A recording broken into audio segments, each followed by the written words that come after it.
hottest team Major League Baseball has seen in more than 100 years felt the chill last night from the icy waters of the Puget Sound. The Indians watched an opponent walk off for the first time in 50 games. It's been a month since the Tribe last lost back-to-back, and it's been longer than that since Carlos Carrasco suffered defeat on the road.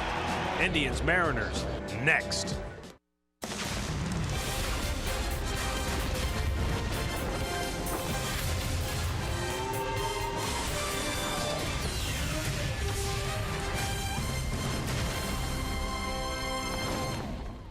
We have afternoon baseball here in Seattle, Washington, from Safeco Field, where the Indians and Mariners continue this three-game weekend series. Still a lot to play for as far as the Tribe is concerned. They would like to wrap up the best record in the American League, but they're going to have to continue to win to do that because the Astros are breathing down their neck.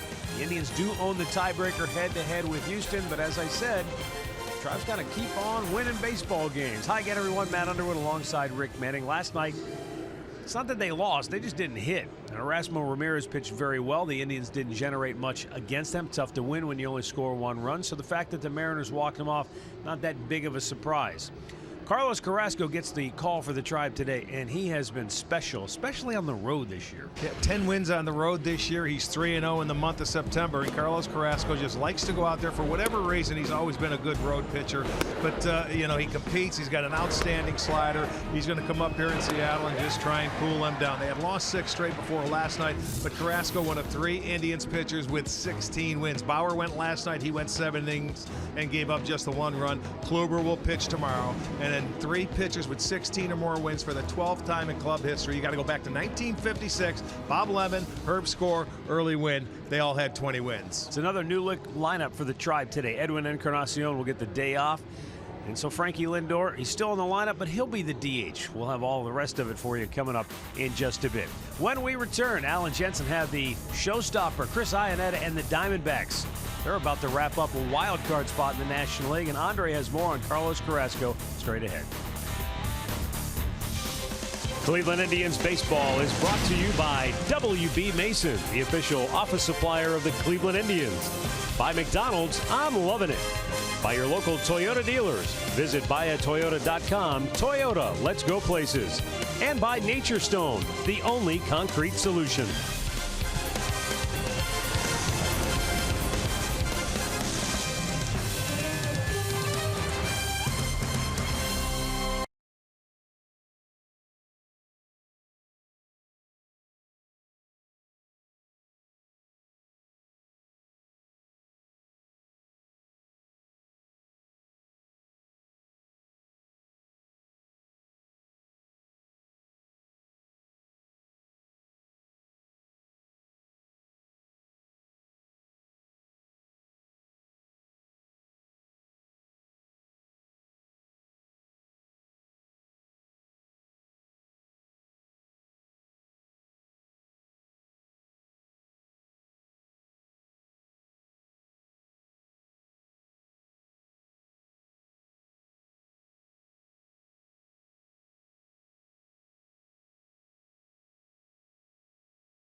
Guys overhead here at Safeco Field in Seattle as we get ready for this afternoon event between the Indians and the Mariners. Carlos Carrasco will be on the hill for the Tribe today, and with more on that, we go down to Andre Knott. Well, Carlos Carrasco has helped make a dynamic duo with Corey Kluber. So rather than ask Carlos about why Carlos has had a successful season and pitched so well on the road this year, I decided to talk to Corey Kluber about their dynamic duo and what's impressed him about Carlos Carrasco's 2017 season in today's Hear Right Sounds of the Game. More than anything, it comes from being able to, for him at least, take the ball every fifth day and make every start. Unfortunately, I missed some time, but he's done a really good job of battling through stuff and going out there every time it's his turn and taking the ball. What stood out to you about Cookie, maybe from the guy you've seen this season, from maybe the guy you met when you first got here? I think he just continues to improve as a pitcher, finding different ways to try to get better, not being content with who he is, because he was a very good pitcher coming into this year, but I think instead of being satisfied with that, he's continued to look for ways to improve.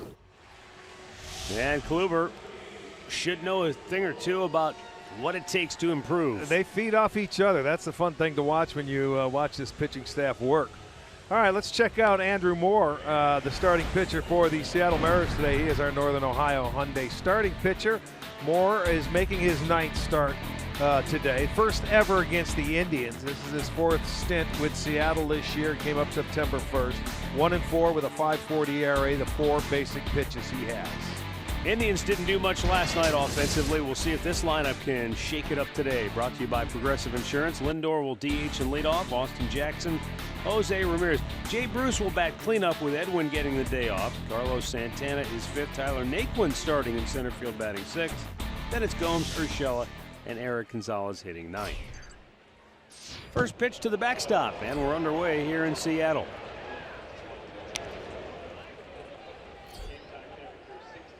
.62 degrees, our game time temperature here this afternoon. It may climb more towards 65, 66 by the time we're finished here today. Lindor takes up high, 2-0.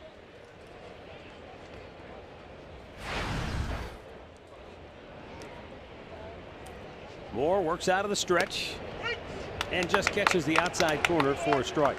The thing that jumps out at you when you look at Andrew Moore right away is his size. He's not very big. He's 6 feet tall, maybe. At least that's what they list him at. But he was a 2nd-round pick just 2 years ago out of Oregon State. Yeah, 23-year-older. Full count. I can see he threw back-to-back changeups right there. That's what Ramirez did early in the game. A lot of changeups. Back out of play. It stays 3-2. Really no windup, so to speak. Just rocks and fires.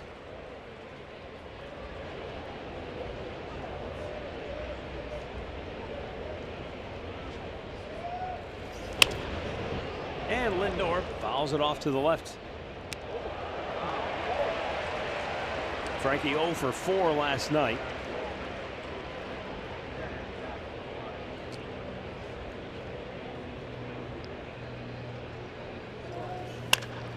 There's a ball driven to deep right field. Haniger's going to watch this one sail into the seats.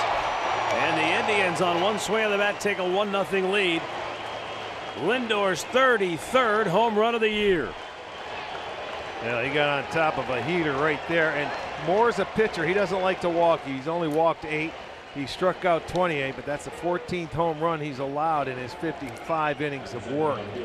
And Frankie made him pay. He came back with 1 fastball too many. And this one, watch him get on top of this. And boy, hit a line drive. He just missed one yesterday in his first at-bat. Flew out to the warning track, but he got on top of that one. 3rd time he's led off a game with a home run. And the Indians jump out quickly. 389 feet, the tail of the tape on the Lindor homer. Austin Jackson had a hit in 3 trips last night it was a double, and he also walked in the 9th inning, but the Indians were unable to do anything with that. Fouled on the right side.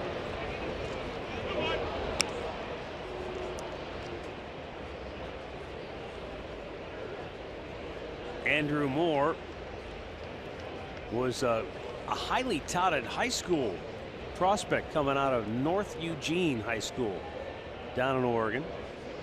He was the pitcher of the year in the state of Oregon. Well, right now that changeup looks like that's what he's trying to get a feel for, Matt. Haven't seen much of a breaking ball yet.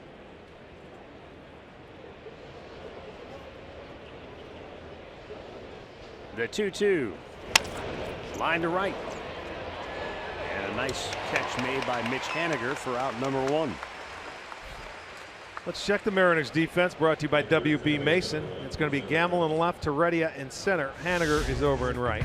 Seager at third, Segura at short, Canoa's at second, Alonso at first. Zunino is doing the catching.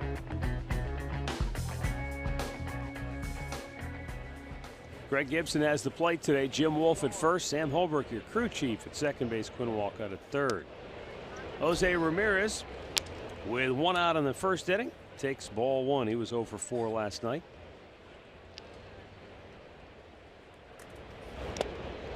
That's in the dirt. 2-0.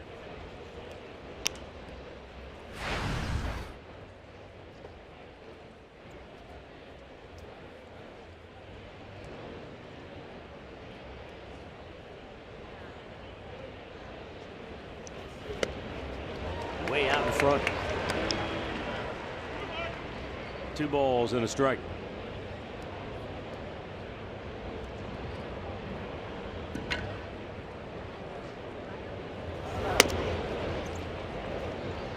And now 3-1 with Jay Bruce waiting on deck.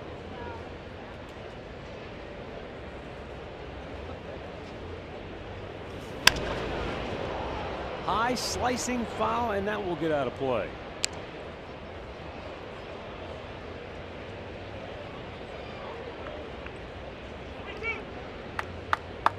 Just underway here in Seattle. And a leadoff homer by Lindor has given the Indians a 1-0 lead. 3-2 pitch line to center field and a base hit for Ramirez. Well, he comes back with that 3-2 changeup. He wasn't going to throw him the fastball, and Ramirez hits that changeup back up the middle. Check it out on our Nissan pitch tracker. It was away. He saw 3 changeups in that at bat and got the base hit on the 3rd one. 2 hits out of the first 3 hitters for the Indians. Want to make up for lost time after last night. Only 3 hits in the ball game. Jay Bruce takes, and that's the ball 1.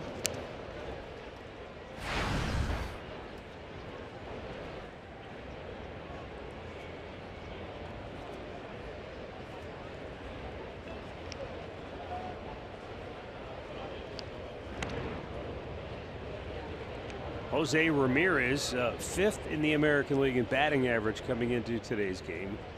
He's also 4th in runs scored, 6th overall in hits, leads the league in doubles and extra base hits. He's 3rd in triples. Should I continue? Yeah, he's having a fantastic season. Yeah, he really is. Only Aaron Judge has a better slugging percentage than Ramirez in the AL. Well, it started last year, and he's just continued to improve this year. Hey, good pitch. 2-2. I beg your pardon. 2-1. The thing too about Ramirez is, you know, in this day and age where home and road splits are sometimes so widely skewed, he's hit .312 at home, .313 on the road. That's what consistency. You know, left-handed, right-handed. I think that's only a point difference. Everything about him has been consistent. Yeah, .319 left-handed, .309 right-handed, and that's only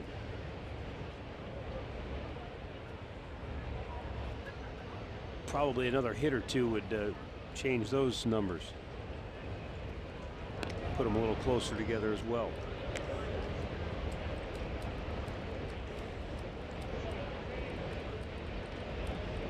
the thing that was crazy is he struck out twice last night.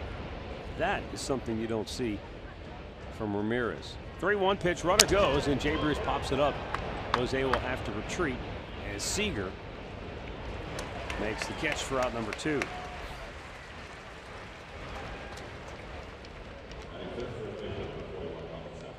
Well, yeah, last night he struck out twice in a game. He had only struck out twice in the month of September coming into that game. So I'll tell you what, though, you got to, Erasmo Ramirez pitched very well. He went a career high 8 innings, tied a career high with strikeouts with 10.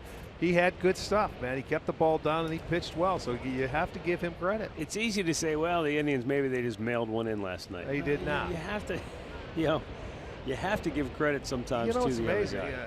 I'm surprised somebody hasn't done that before, during the streak. Step up and maybe shut them out or only give up a couple of hits. That's the first time in a long time. It's the first time they've lost on the road in a month. I mean, that's going to happen at this level.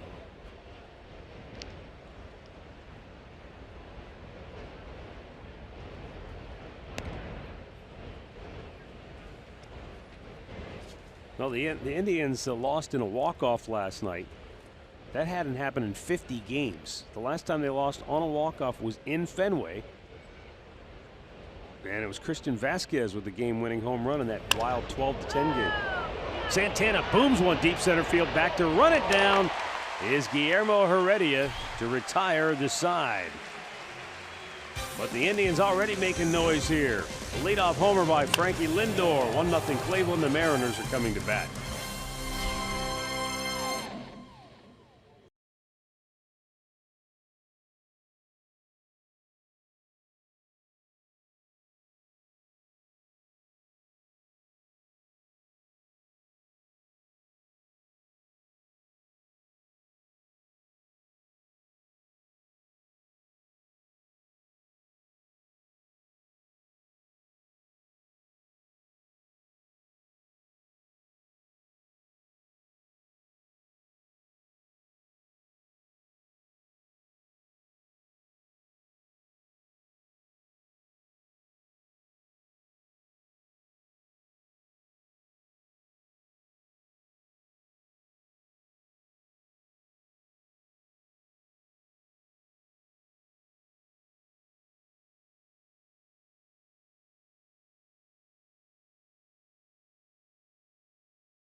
Carlos Carrasco now, who will be our Northern Ohio Honda starting pitcher for the Tribe. His 17th road start of the year.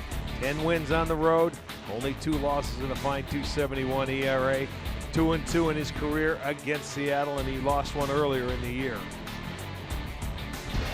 The Seattle Mariners starting lineup brought to you by Hankook Tires. Gene Segura leading it off. Mitch Haniger bats second. Then it's Robinson Cano. Nelson Cruz, the game winner, bats cleanup. Kyle Seager 5th. Yonder Alonso is 6th. Ben Gamble is in left field hitting 7th. Mike Zunino, the catcher today, he moves into the lineup batting 8th, and Guillermo Heredia, it's 9th.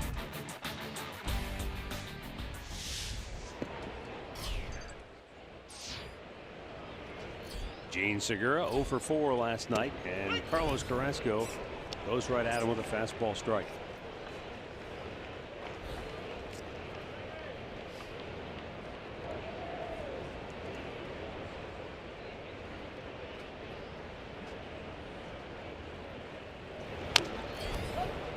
Nothing in 2.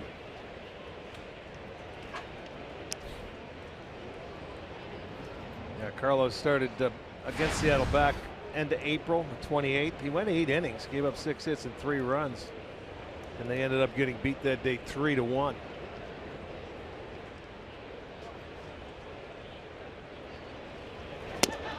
Segura down on 3 pitches.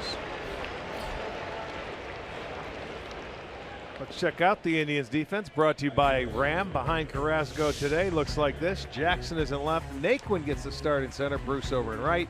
Urshela at third. Gonzalez at short. Ramirez is at second. Santana at first. And Gomes doing the catching.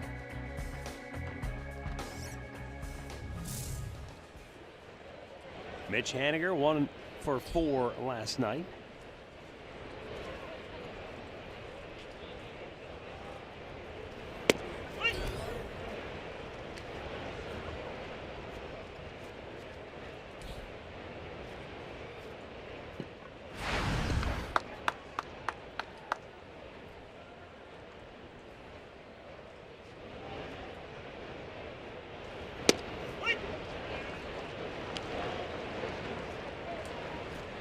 Seattle offensively, you know, they're kind of a middle of the road team. They're 9th overall in batting average. They're 8th in runs scored. 11th in homers. But this has never been a big power producing ballpark. Right. And to go along with that too, 12th in walks, so they don't generate many extra opportunities.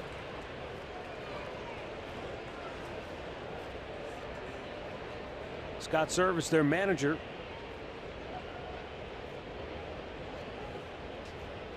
O2 offering is checked. Did he go? He did not. Scott Service had this team though right in the thick of the wild card race, but a late season 6-game slide really killed their chances. Well, he wanted to. That front foot kept going out in front of home plate, but he was able to check it. 1-2. Now this is something that maybe we're nitpicking here to even belabor the point. But if there's a Achilles heel, if there's an opening that we've seen hitters occasionally take advantage of Carrasco, he gets ahead and then he goes away from his strength. It's just slider away but in the dirt, nothing close enough to get the hitter to chase, and he lets hitters back into too many counts of it. You know, we saw where a couple of times recently he'd get ahead 0-2 and then he wouldn't throw a fastball. Well, there you go, from 0-2 to 3-2 right there.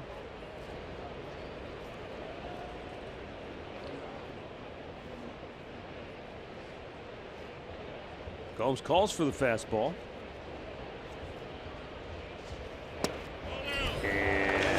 He just missed with it.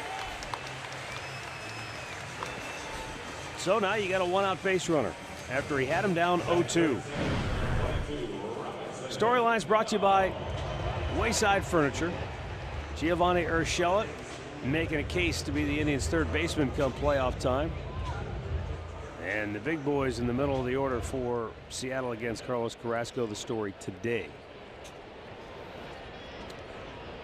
Urshela defensively dynamic, and offensively starting to swing it. He hit his first home run of the year last night.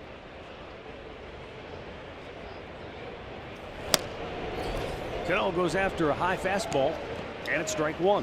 Well, Cano has put up good numbers in his career against Carrasco. A .412 hitter, 7 for 17, a couple of homers, a couple of doubles. Only one guy hits him any better, and that's Joe Mauer, who is in the division with the Minnesota Twins.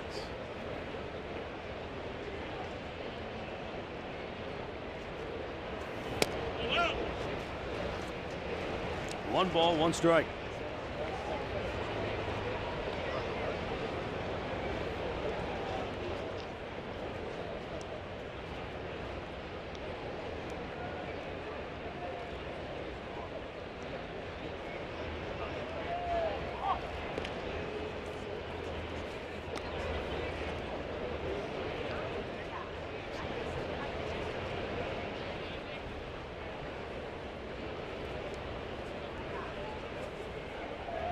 Carrasco can get a ground ball. They turned 2 double plays last night. They've turned the third most double plays in the league at 159. And a little different double play combo today with Eric Gonzalez getting started shortstop. Right. But But he's another one that defensively, good glove, great arm.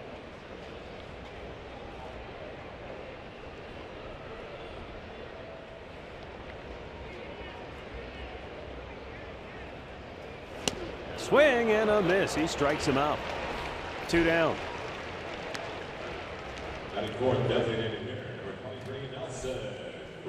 Well, let's look at the sequence of Carrasco. Good fastball to get ahead of him right there, and then missed with a changeup. Comes back with a nice little two-seam fastball, and then a nice breaking ball to put him away. He pitched him very tough right there. And I'll tell you, in the last at-bat with Haniger, he made good pitches there. They weren't called strikes. They may have been just off, but good pitches. A couple of them. Well, here is Nelson Cruz. The 2-run walk-off homer in the bottom of the 9th last night. Over the last 8 seasons, Nelson Cruz has 10 walk-off runs batted in. That's tied for the most in the majors during that time frame with Jay Bruce, Josh Donaldson, Justin Upton, and Joey Votto. Well, this guy's been really a dangerous hitter for a long time. He really has. And you look at it tonight, he gets a low fastball that was on the plate, and boy, just took it out to right center field. That was the walk-off winner, and he's homered in 3 straight games now. And he's done that this year now for the 4th time. 3 straight games. Runner goes from his knees. Gomes tries to throw him out. He almost hit Carrasco with the pitch, coming, not getting up. He had a chance to see that Haniger had a good jump. And watch that ball. I think he wanted to throw it, and he fell forward and almost hit Carrasco. He was lucky to get out of the way and was still pretty darn close. They'll give the stolen base to Haniger.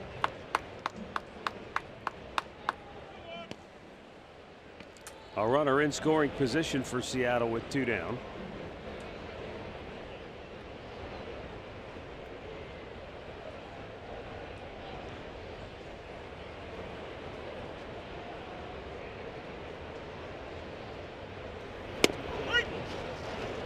And it's now 2-2.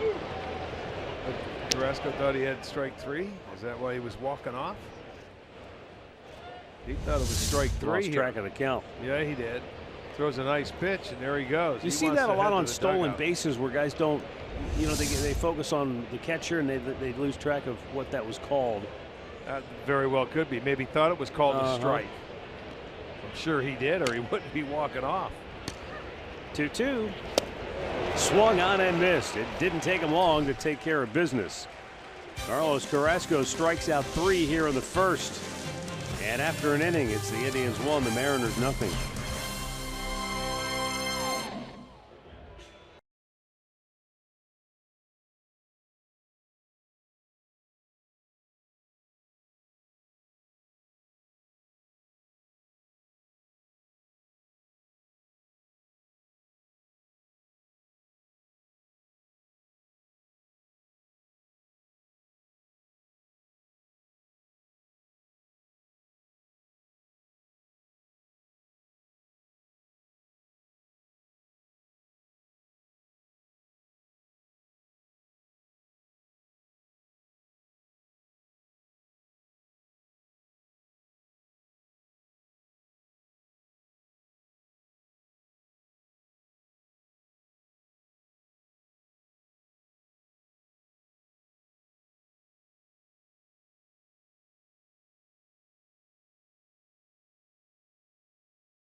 He'll lead off inning number 2. That's called a strike. Just nicked maybe the outside corner.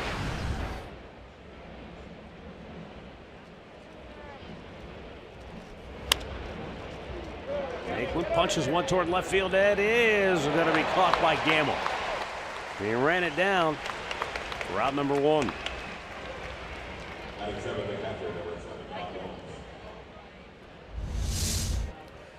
Well, Gamble getting a good jump on the baseball. You're going to see him track it down. Yan Gomes to the plate. .224 average on the year. 11 homers, 50 runs batted in.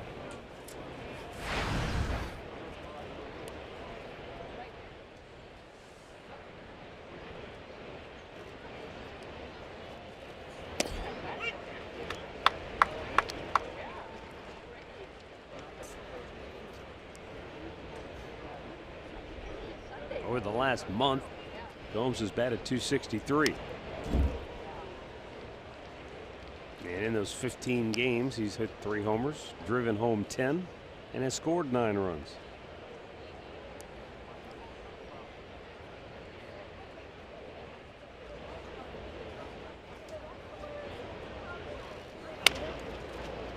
Right at the third baseman, and Seager. 2 down. Let's go down to Andre Knott. Matt, you were talking about Gio Urshela swinging the bat well the last few days. Well, he started the last 3 games in a row because Yandy Diaz basically jammed his ring finger back in California. Remember when he had that single, he tried to stretch it into a double?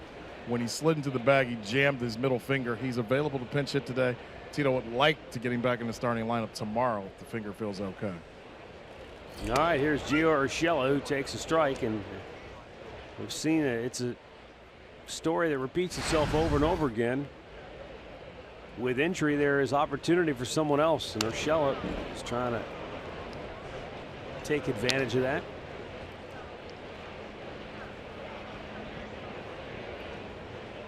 Well, hit his first home run of the year yesterday. Gave the Indians their only run.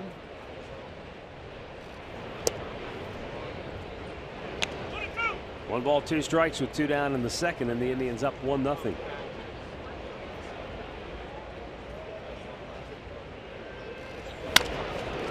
Slow chopper on the right side of the infield. And a nice play by the pitcher Moore to save Yonder Alonso an error.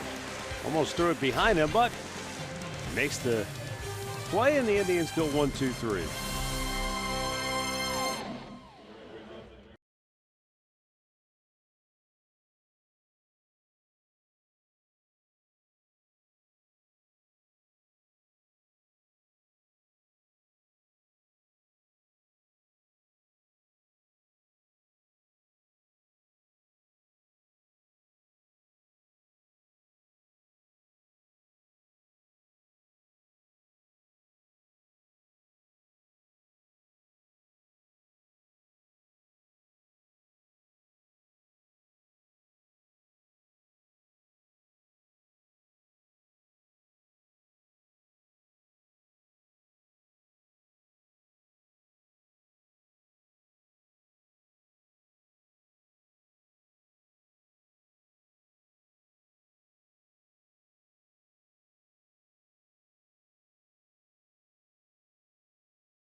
Mariners 1-0. A trio of left-handed bats due up here. Kyle Seager, Yonder Alonso, Ben Gamble.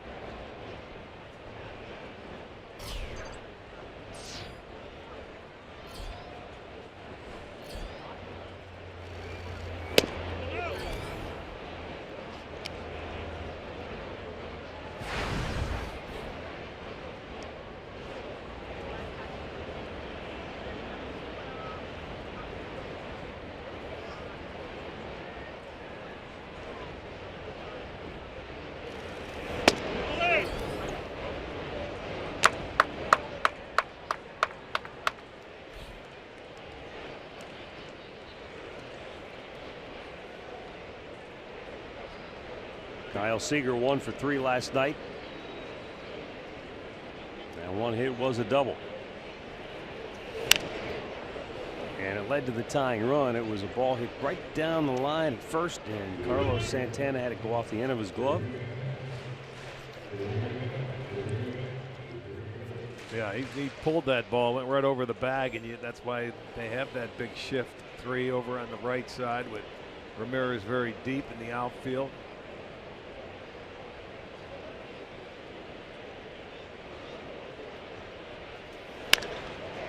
Oh, what a backhanded stop by Santana. This time he gets Seager. Yeah, he beat him on the glove hand yesterday, but on the backhand today, Santana takes one away. And I think Ramirez would have been there even if Santana doesn't get it, but he really made a nice stab, and he gets up and beats him to the bag. So a beautiful play by Santana. Well done.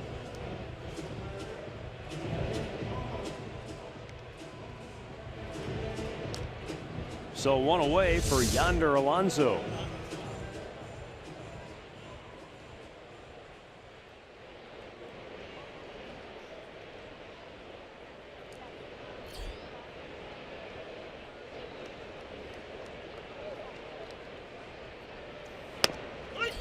Defensively now, when all the pieces are in place, this Indians infield is about as good as it gets. Yeah, I don't know if there's any better, to be honest with you. When you're looking at all 4 positions out there, awfully strong.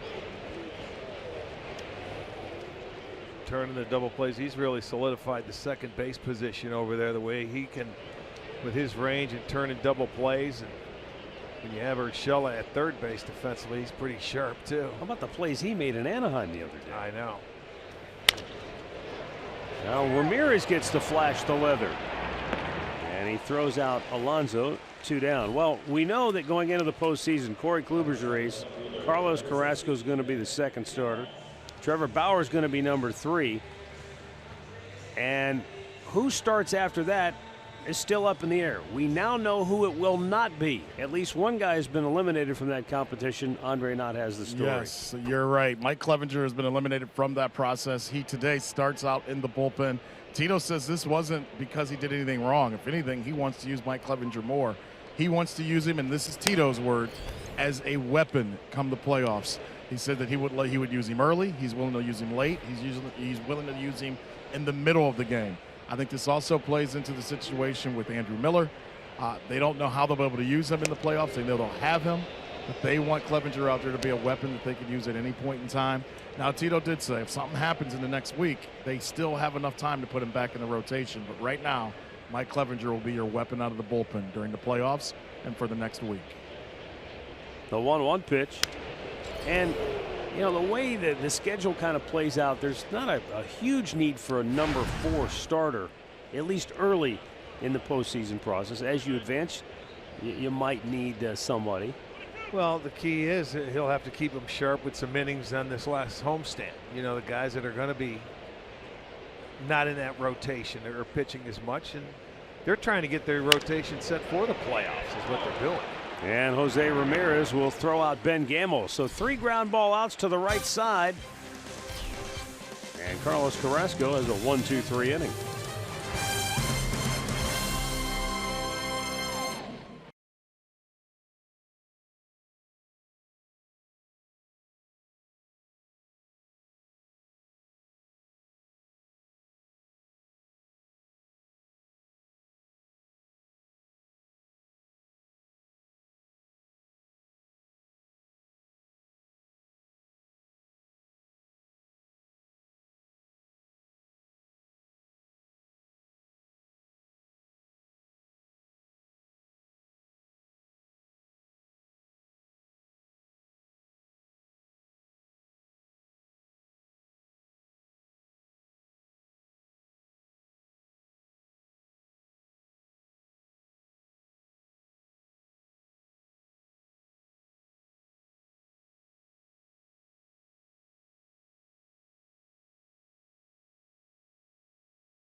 And he takes a strike.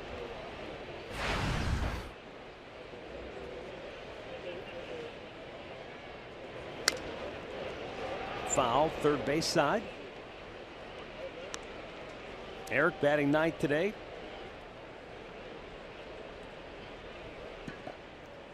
So the top of the order to follow, Lindor, then Austin Jackson. 23-year-old Andrew Moore. Fastball strike, and that's his first K of the day. One down. Stat of the game is brought to you by Buick. When you talk about divisional records, the Indians are 22-8 now against the West. They've also gone an impressive 46-24 within the Central. Dodgers, only other team that has 2 divisional records that make the top 5.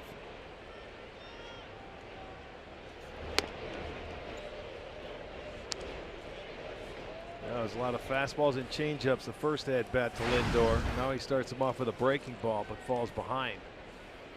Changeup.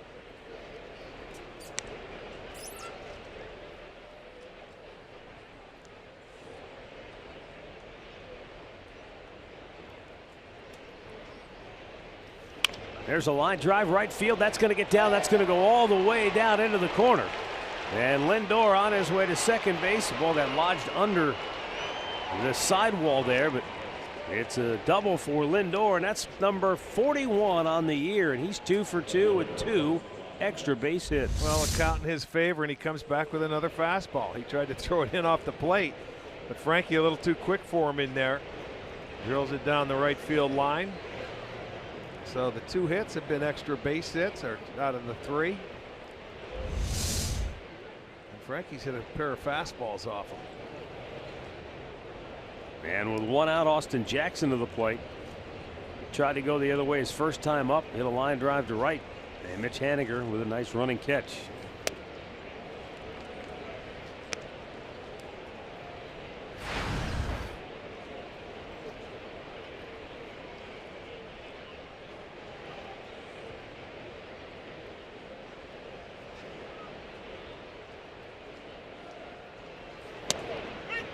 You know, we showed that graphic a couple of moments ago about the Indians and how well they played against the AL West.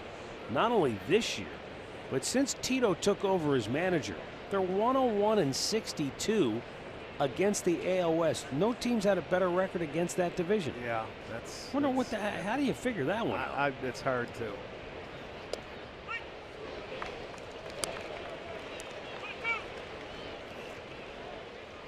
Maybe Mike Segi gets the credit. The great accommodations for the Tribe when they come out west to play these teams. And now you're going to put the pressure on them, and they're going to have to change when they go to the East. Is that what you're saying? Here's the 1-2. Those are your words, not mine. Lindor got turned around. He had to start it up again, and he's still going to try to score. Here's the throw. It's attempted to be cut off. It's not. And now going down to second is Austin Jackson, and the Mariners continue to kick it all over the field. Jackson will now stop at third as the Indians' lead is 2-0. Boy, oh boy. I'll tell you what, that's some shabby defense there. Lindor got stuck as he's breaking back and let the ball go, but by the time Heredia could get to it, Sarbaugh's sending them all away. They try to cut the ball right there, and now Jackson goes to second. That's the first mistake. Then they throw it to second base and gets into center field.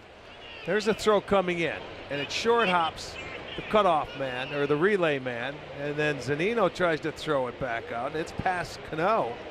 There could be a couple errors on that. There are 2 errors, but I'm not sold on it. Here's the infield in, and Jose Ramirez takes up high on the first relay throw to the cutoff man. They charged the first baseman with an error on a ball that short hopped. I'd say that's hard for him. He was in position to try and cut it. So he didn't go to second base, but the throw wasn't there. So they may look at that again. Yeah, I think you got to give the air to the. If anybody, the throw. Yeah, which I think was it Heredia? I think it was Heredia. Yeah, it was in center field. Yeah. Correct.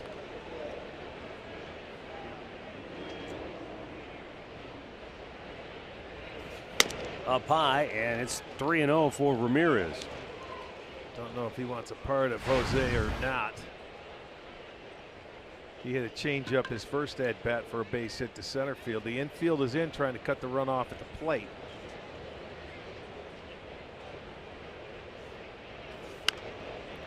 Oh, on a 3-0 pitch, he's swinging but pops it back foul. Yeah. He wanted that heater.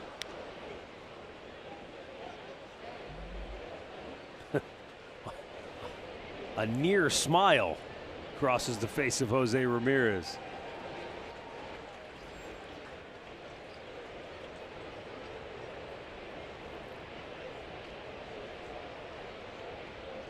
And Moore's 3-1 pitch. Fouled away, full count.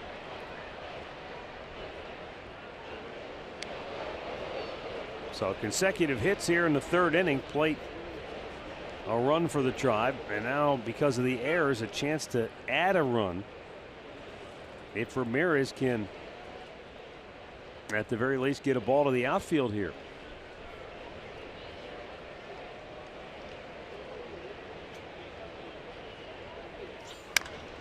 And boy, did he ever. Deep enough to right where Mitch Haniger will make the catch. Austin Jackson tagging. He's coming home. And it's 3-0 Cleveland. Jose Ramirez with his 77th run batted in on the year.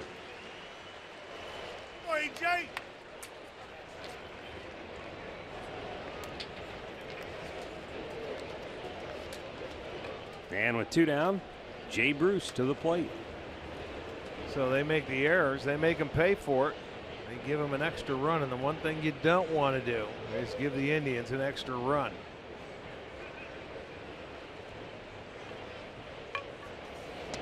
Jay Bruce is swing and a miss.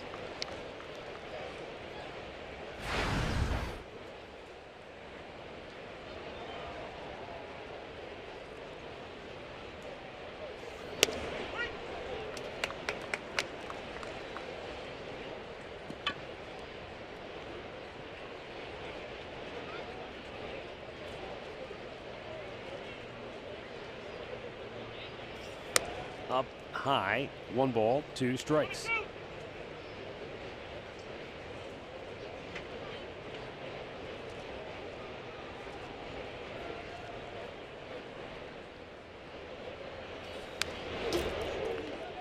Jay went up high to stay alive, 1-2.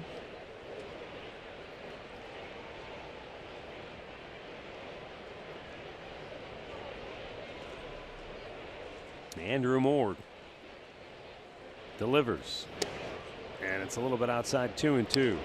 Mentioned before, Moore not a big guy at 6 feet tall. He actually went to Oregon State after he went undrafted out of high school, despite being Oregon's high school player of the year 2 times. He went there to be an infielder, but pitching was the thing that always kept kind of eating at him. Like, that's what I really want to do. I really want to be a pitcher.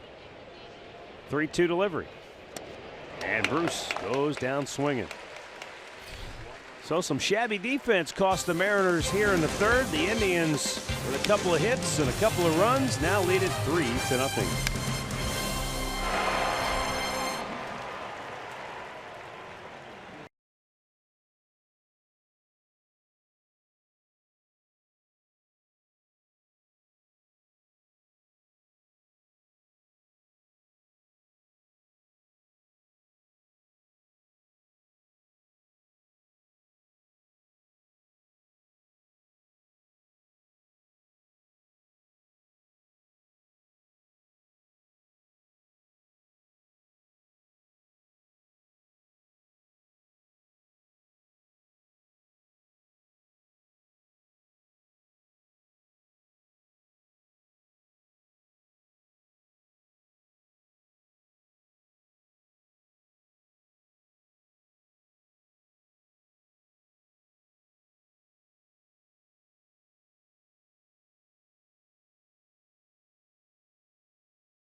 1. Stay tuned later in the game for Miller Time, brought to you by Miller Lite.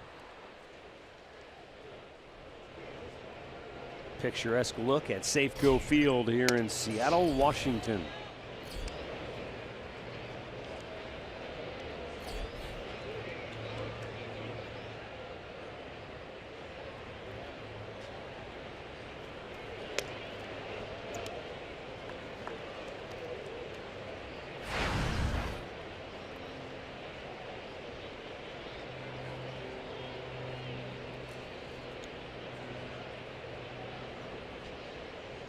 And the 2-0 is swung on and missed. Like most of the Renaissance ballparks in Major League Baseball, this facility has really aged well. Broken bat, fly ball, left field. Jackson can't get to it. It just didn't have any steam I'll tell behind you it. what, that ball had some spin on it. It actually curved when it went up in the air. He got so deep into the kitchen and he cracked his bat. That ball sort of like veered off to the right and was spinning. And watch this thing take off. You can see part of the bat Look go at Gomes. flying. Did you see where Gomes' reaction was? He didn't see the ball. He was looking up behind him. Yeah. Like, because there were pieces of bat flying every which direction. Really a strange play right there, but he ends up getting a base hit on it. That's the first hit for Seattle. Yeah, come on out here and you got to pick up some of the other pieces around here. Exploded.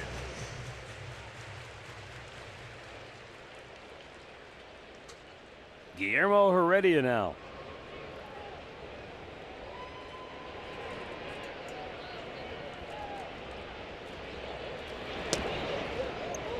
Takes low and away, ball 1.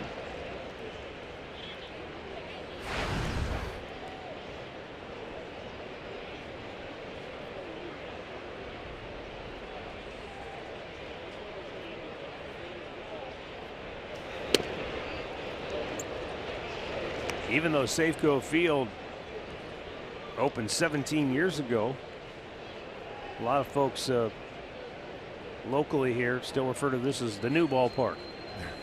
It is newer than the Kingdome, which no longer exists. But Boy, remember that Kingdome? That was not double play ball. Gonzalez to Ramirez on the first. The Indians turn 2.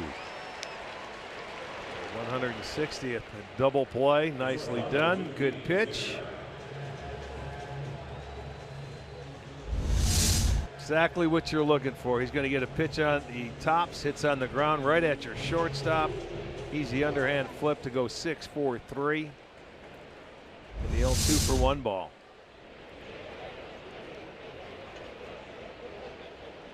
Yeah, that old Kingdome had the cement roof where you could lose some balls in that as well. They had what they called their little devil's triangle over there, and right between the first, second baseman and the right fielder.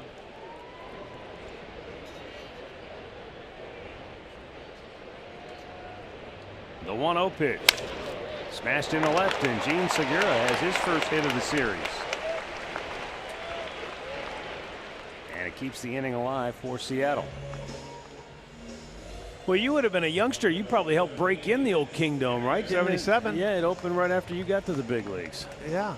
I spent, matter of fact, that's where I broke my back, is in that building, sliding into second base in the old Kingdome in 77. That's approximately right over where it there. used to stand. Right where the football stadium was. And remember, we watched it implode when they blew it up. Yeah, we were in spring where, training. where we were, but we all started Winter clapping. Haven. Yeah. It's 40 years now. Seattle's been in the leagues. 77 was their first year coming in. This is their 40th anniversary season. And Randy Adamek, who's vice president with the Mariners. And we haven't seen him. I haven't seen him. Well, he was in here earlier while you were he? out eating. Yeah, he said, it's funny. As that ball's hit off the end of the bat, going to be a tough play for Urshela. He has no play. Nothing you can do there. Hit it off the end of the cue stick. Randy Adamek was saying that when he came out here, they had no history. I mean, the Mariners, it was, it's a brand new ball club. Now, all these years later, you've got some tradition, some history to draw on when you talk about the franchise. But he said in those early days it was tough because, everything's new. Every day it's different. Yeah, got to earn your stripes. Yeah. I mean, when you come in here. They had a franchise prior to that for 1 year. That was in 1969, the Seattle Pilots, and that lasted 1 year before it moved to Milwaukee. Became the Brewers. That's right. So 2 on with 2 out, and Robinson Cano the batter, and all of a sudden, after it looked like Cookie was going to breeze through the inning once again, he's going to have to make some tough pitches to get out of this jam with Robinson Cano at the plate. He struck him out his first time up. Well, it started with a shattered bat to lead it off. He made a good pitch to get the double play, then a solid base hit, and then a topper where couldn't do anything with it.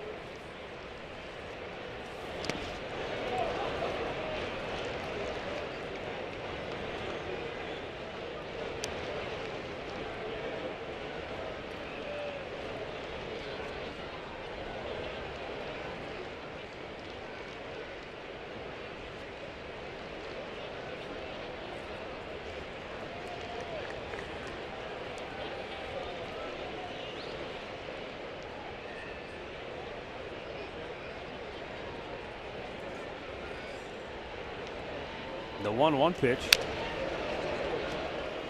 I guess, you think about it, Art, that was 18 years ago. I forgot this park opened before the turn of the century. So it was 99. It was in the middle of the season when this ballpark opened, but it's been since 01 since they've been in the playoffs, and that's what started the whole conversation, just how 2001 in some regards doesn't seem that long ago, but then you start thinking it's been a long time since anybody here sat in these seats for a playoff game, a postseason series. Well, they had some really outstanding teams in that won. What? How many games did they win? 116 or something? Yeah. They were beat. Yeah, the Yankees got them in the ALCS. Right. After they narrowly beat the Indians. That division series, remember, went 5 games. I do remember that. Had to come back out here.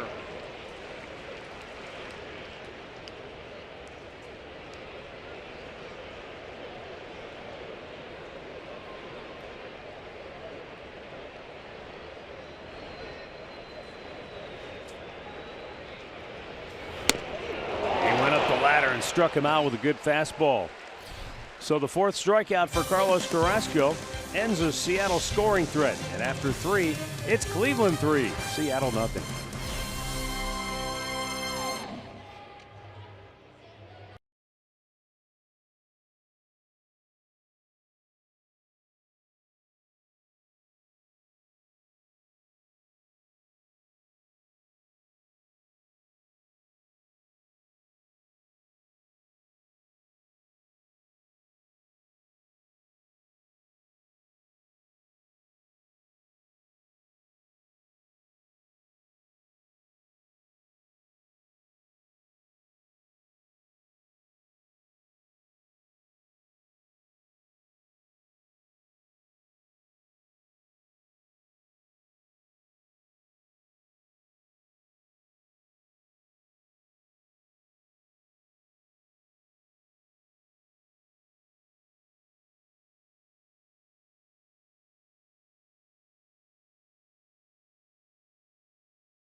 A leadoff homer by Frankie Lindor in the first.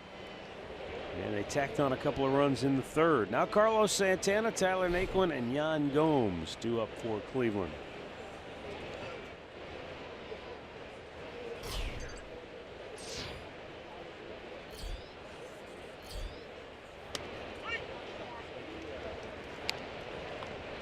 Andrew Moore getting his first action in the big leagues this season, making his 9th career start today.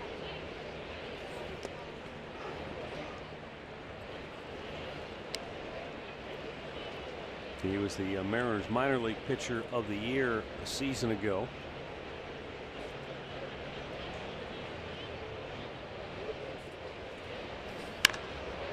Santana slugs one deep but fouled on the right side. He got a chance to go to spring training for the first time with a big league club this year, and when he got there, he found out that his manager Scott Service had a special task for him. Every day in spring training, he asked him to be the world reporter, so he'd have to get up in front of the whole team and tell them what was going on around the world, something that was unique or different. So they wouldn't have to buy a newspaper. From the outfield grass, Cano throws out Santana, 1 down. Let's go down to Andre. Well, for Austin Jackson, maybe it's just a Saturday afternoon ball game type deal. Last Saturday versus Kansas City, he had a little league home run, you could say. You know, one of the first ones that didn't leave the park. Look at that throw to second, goes out to center field, gets past Lorenzo Cain, and this is just last Saturday. He goes all the way to home. If you remember in the top half of last inning, he had a triple very much like that, a single with 2 errors. So maybe it's a Saturday day game thing that makes Austin Jackson get the other guys to throw the ball around the diamond. They're making the vet run the bases, huh? Yeah. Keep moving. The old man's using those legs. Give it the old man. Let's go, boy. You got to run. Tyler Naquin fly to left his only time up, and he chops this one to first. Nice play by Alonso. He just stabbed it before it went by him. 2 down. Well, now let's send it back to Cleveland. Here's Al Pulaski with a game break.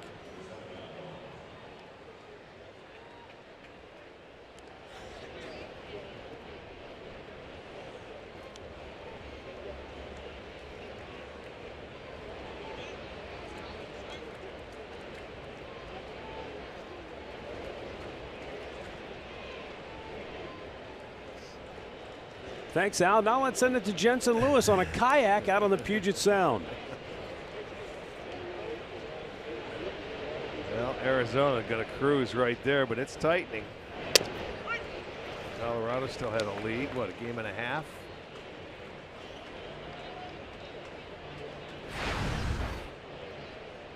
It's so weird to look out at that scoreboard and see Boston playing Cincinnati today. Yeah, our interleague was finished quite a while ago.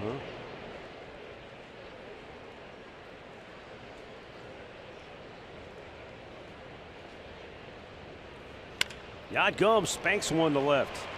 Gamble a long run over to cut it off. He does, though, and he'll keep Gomes at first with a 2-out single.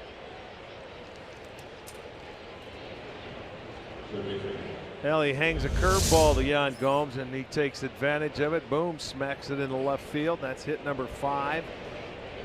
So a 2-out single.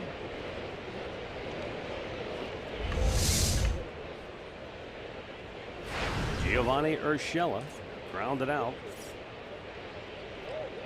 His only time up. He tried to shoot one through the right side of the infield, but it was cut off. That looked like a pitch he might have been able to take the other way. Instead, he takes it for a strike.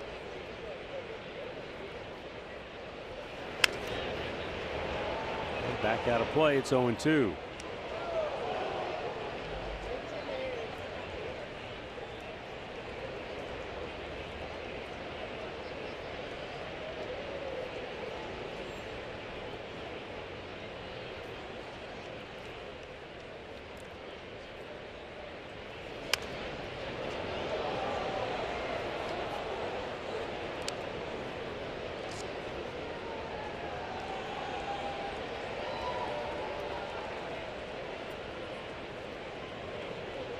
Fan appreciation weekend here in Seattle. Good crowd last night. Pretty good turnout so far here this afternoon. Urshela down on strikes. The inning is over. Middle of the fourth. Cleveland 3, Seattle nothing.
And conveniently manage your tickets and enter Progressive Field.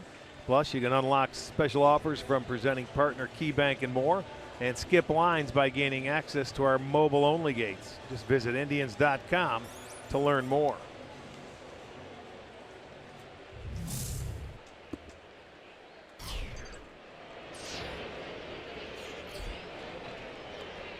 Nelson Cruz, Kyle Seager, Yonder Alonso for the Mariners here in the fourth.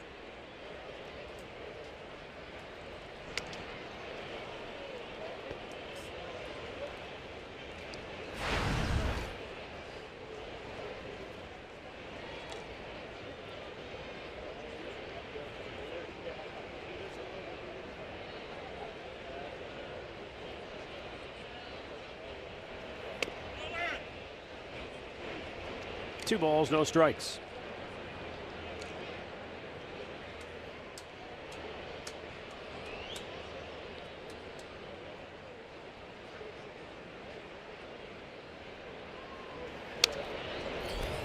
Back to the screen. Send out a birthday wish today. Frank Lehman from Westerville celebrating his birthday. Frank, happy birthday. Roger and Ruth Bowman celebrating their 50th anniversary from Ellsworth. Congratulations.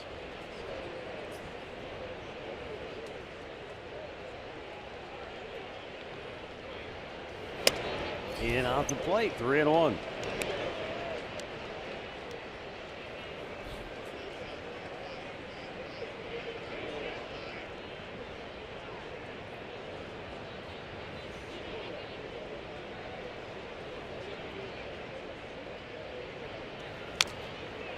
Full count. Carrasco figured Cruz was sitting on a fastball, so he went off speed.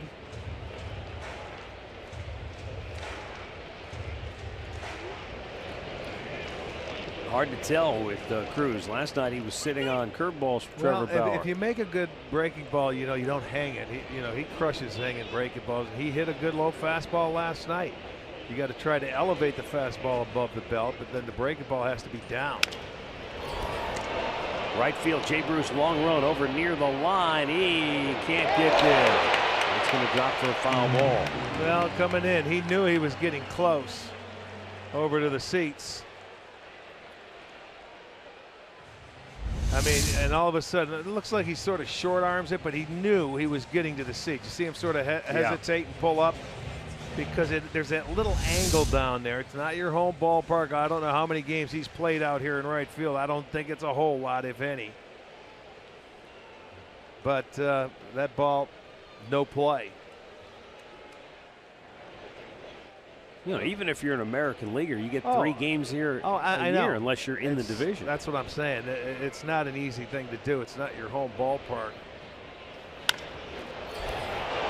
Popped him up. Naquin calls for it, and the center fielder puts it away, 1 down.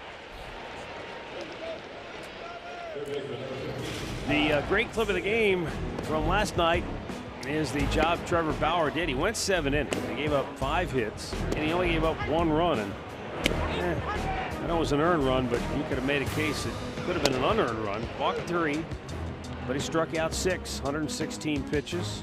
He hung in there. You know, I mean, normal day, you're going to win that game giving up 1 run in 7 innings. Continues to tune himself up for the postseason. Breaking ball in there for a strike. That snapped a streak of 28 games of scoring 2 or more runs for the Indians. That's how, you know, you're thinking sooner or later you're going to get shut down. Well, he had a streak of 28 straight, 2 or more.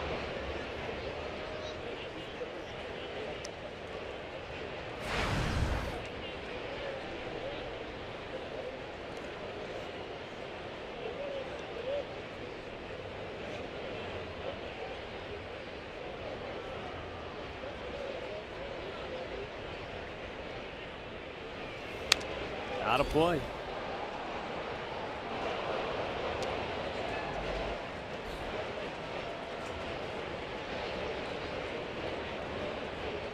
Kyle Seager blistered a ball to first base his first time up, and Carlos Santana with a terrific backhanded stop.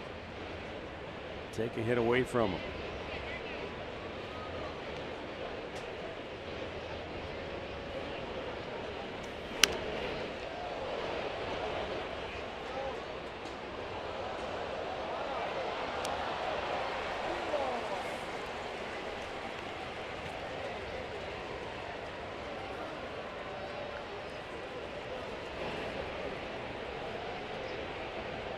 Seager has hit in 14 of his last 18 games.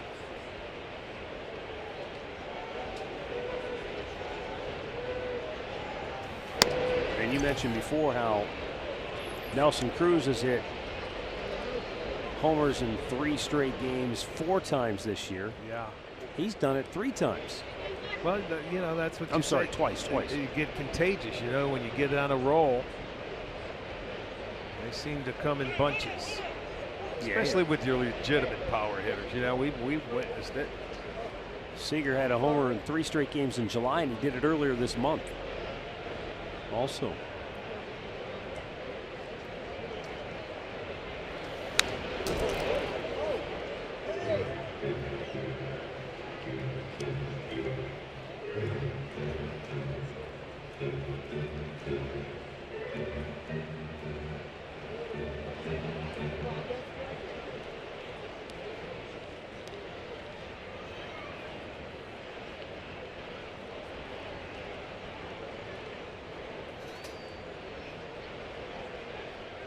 The 2-2. And now a full count. Mariners earlier this year retired Edgar Martinez number 11 alongside Ken Griffey Jr. And those are the only 2 guys, in addition to Kyle Seager, who've had at least 5 seasons of 30 or more doubles, 20 or more homers. Yeah, a couple of really great hitters right there you're talking about. Out of play. Seager just keeps fouling them off. It's probably because of the sort of the Seattle factor. When you live in the East, you sometimes tend to not overlook, but the news, they don't get the headlines. No. And yet this guy, Seager's put up some really good numbers year in and year out. He's a good player, but you know what? A lot of times people are in bed by the time these guys start 10:30. They don't really follow it a whole lot on the West Coast as much. Good at bat. Yeah, he draws a walk. Second allowed by Carrasco.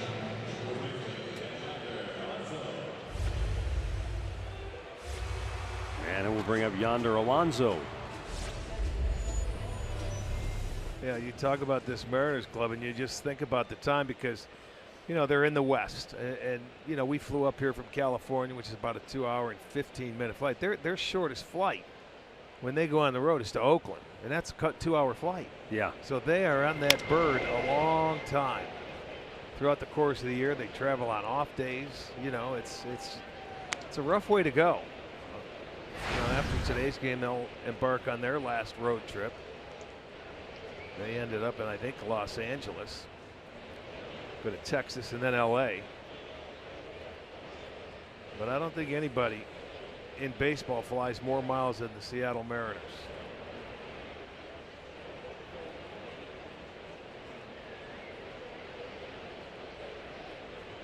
Now the 0-1.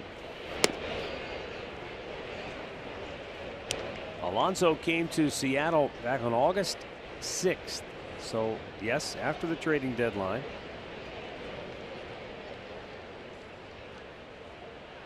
But he cleared waivers, and they were able to swing a deal to get him here. And Seattle sent Boog Powell to Oakland.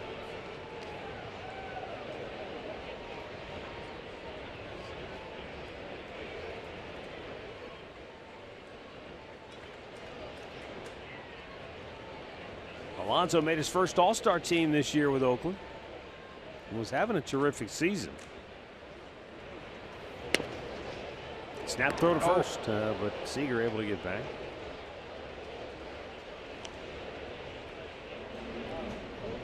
It wasn't a shock that Alonso got traded. It was more of a surprise he didn't get traded before the deadline. Everybody did. Yeah, but you know, when you look around, how many people actually needed a first baseman of the teams that were maybe borderline thinking playoffs? That's probably why he did not, and he's going to be a free agent at the end of the year, I believe.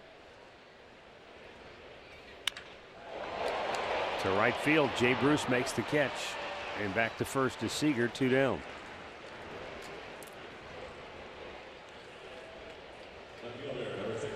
Hit that ball on the nose, but right into the tracks of Jay Bruce.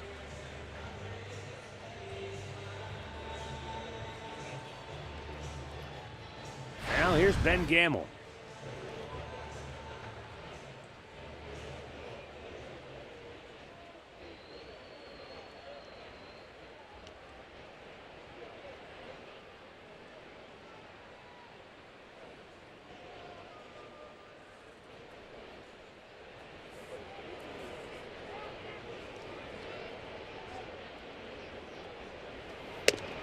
Yeah, that's a perfect pitch. Fastball outside corner.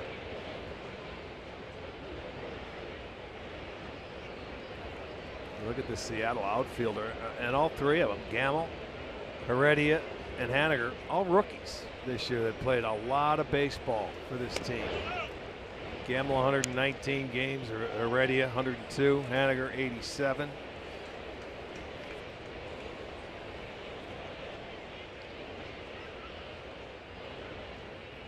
Here's the 1-1.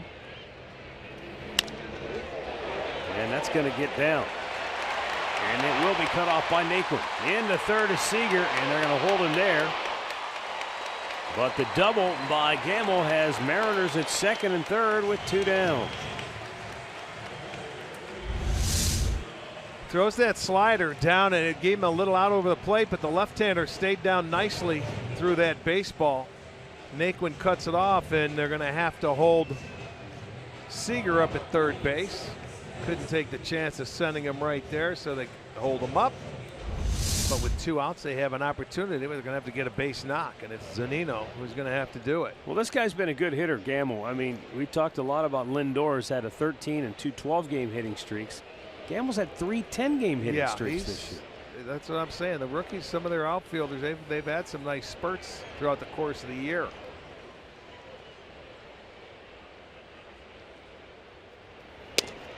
Mike Zunino's bat, his first time up, was reduced to sawdust by Carlos Carrasco, but he was able to fight it off and bloop a single into left field.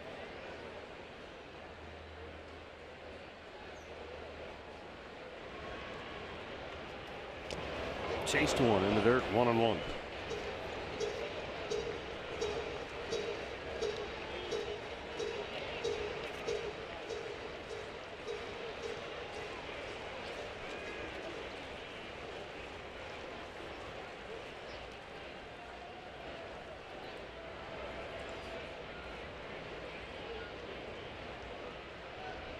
Zunino, a 195 career major league average coming into this year.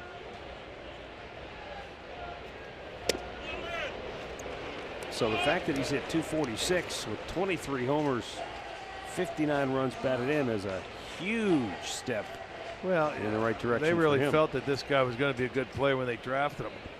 And, you know, always felt he had power. He's starting to show some of the power. They had to send him back because he just, when he first came up, couldn't hit for average. So he's had to work at it, but now maturing. Carrasco pops him up, should get him out of the inning. Naquin again says, I've got it. And he does. No runs a hit. 2 more left for Seattle. They've stranded 5 through 4. Indians lead it 3-0.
Indians baseball is brought to you by Levin Furniture. For the best deals on furniture and mattresses, shop Levin's.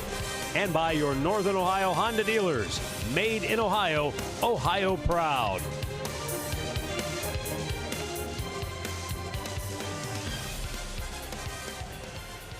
Back here in Seattle, the Cleveland Clinic call to the bullpen has been made by Mariners manager Scott Service.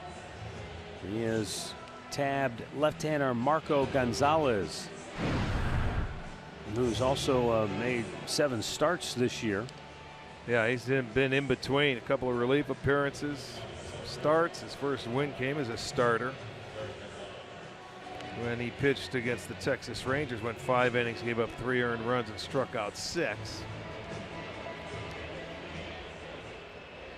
So Andrew Moore, 4 innings, 5 hits, 3 runs.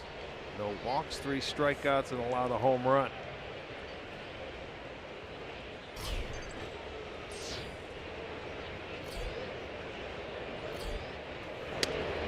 Up high, ball 1 to Eric Gonzalez. I've noticed though the way this ballpark is built, the field stays out in the sun all game. You know what I mean? The shadows have gone right down that first baseline all day long, and the field has stayed out in the sun. So the players are out in that bright sunshine.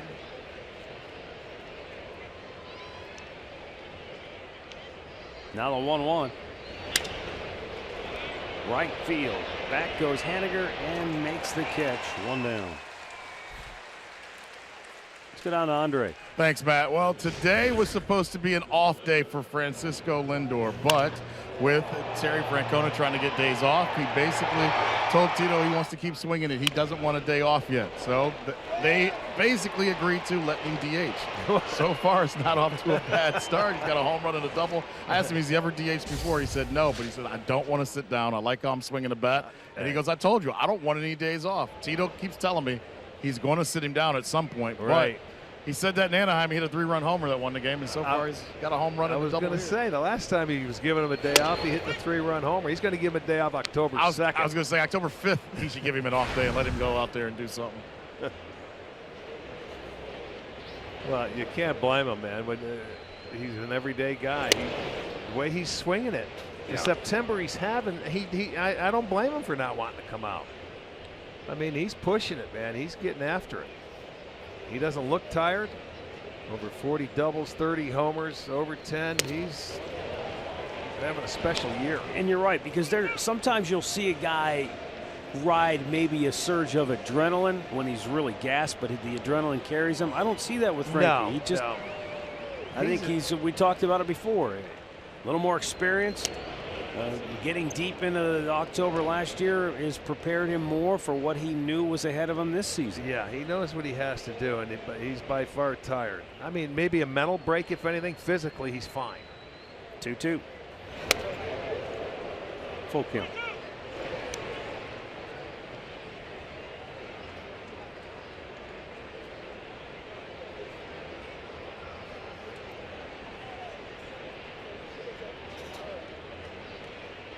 And the payoff pitch. Chopped to short. Segura throws him out.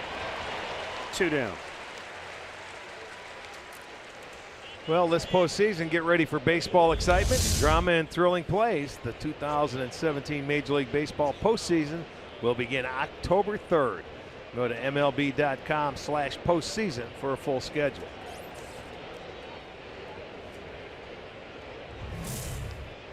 Austin Jackson drove in a run and scored in the 3rd. Regular season will end a week from tomorrow back in Cleveland against the Chicago White Sox. We head home after tomorrow. An off day on Monday. The Minnesota Twins come in for 3, and then the White Sox for 3. And then it's postseason time. 1 ball, 1 strike.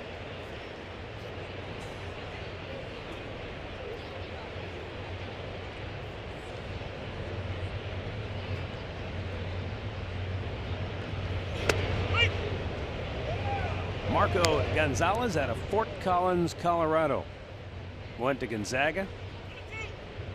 His dad was a left-handed pitcher in the Tigers organization, spent 11 years in the minors. Wow. That's paying your dues. Yeah. But young Marco says that his dad has been so instrumental in giving him an edge throughout his career, kind of preparing him for what to expect.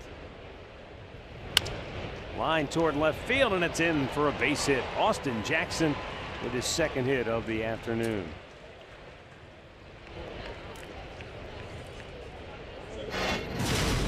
Well, his 2nd straight hit, but last time up, here he comes. It was a strange play. Lindor ends up scoring. The short hop ended up getting 2 errors on the play. Let's put it that way. He ends up going to 3rd base. If you're going to give the error to the first baseman, then you have to give an error to Cano also. Yeah. You know what, Matt? They have to change that. That's not an error on Alonso. Ball never got to him. Just as it did the same thing to Cano, but it was just bad defense by the Mariners, and the Indians took advantage. Jose Ramirez fouling one back. 2nd straight inning, too. They've been able to get a 2-out base hit, keep the inning going.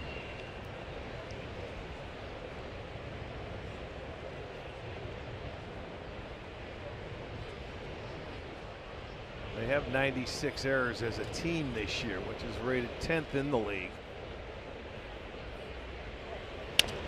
Up the middle, that's going to get through. And Austin Jackson stops at 2nd base, so back-to-back 2-out singles. And there's the 5th. There's a reason why when you use the whole field as a hit, to hit, this is why this one goes right up the middle, not hit that hard, and you don't see a defender there. It's because he uses the whole field. They're not shifting him one way or the other. It's pretty generic defense. 2nd baseman was a little closer to 2nd base, but he didn't hit that ball all that hard. It ends up getting through easily, and that's his 2nd hit of the day.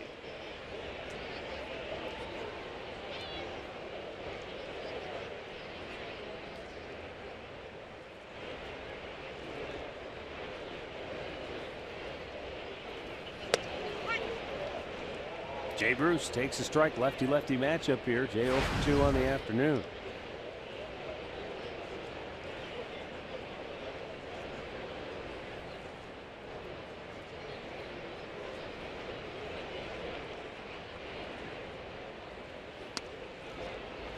even though Marco Gonzalez went to Gonzaga University, it wasn't the Mariners that drafted and developed him. It was the St. Louis Cardinals. Right. And he came here in the Tyler O'Neill swap this past July.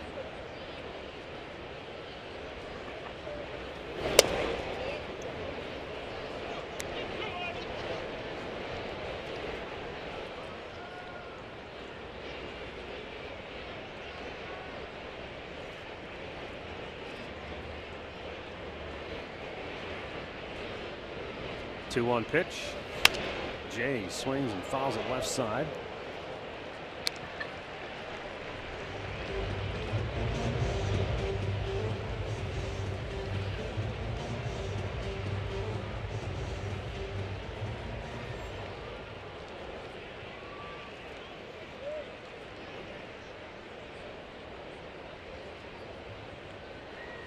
On the year, batting over 280 with runners on base.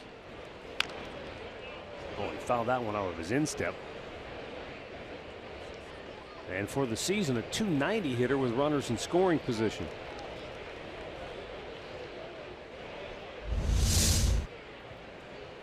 Well, you get that breakable right off the front toe.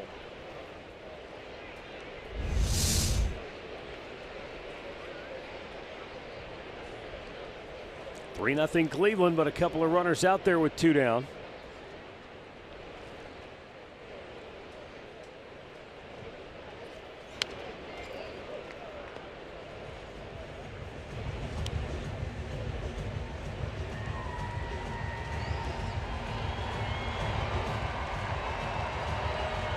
See the outfield alignment. You can see the center fielder Heredia moving over to his left. He was trying to bunch him toward right center, but now he's gone to the opposite side of second base in the outfield. And Gonzalez strikes him out to end the inning. No runs, 2 hits, 2 left. We're halfway through. It's Cleveland 3, Seattle nothing.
Some defensive changes for the Indians. Greg Allen has come into the ball game. He goes to center field, and Tyler Naquin moves from center over to right.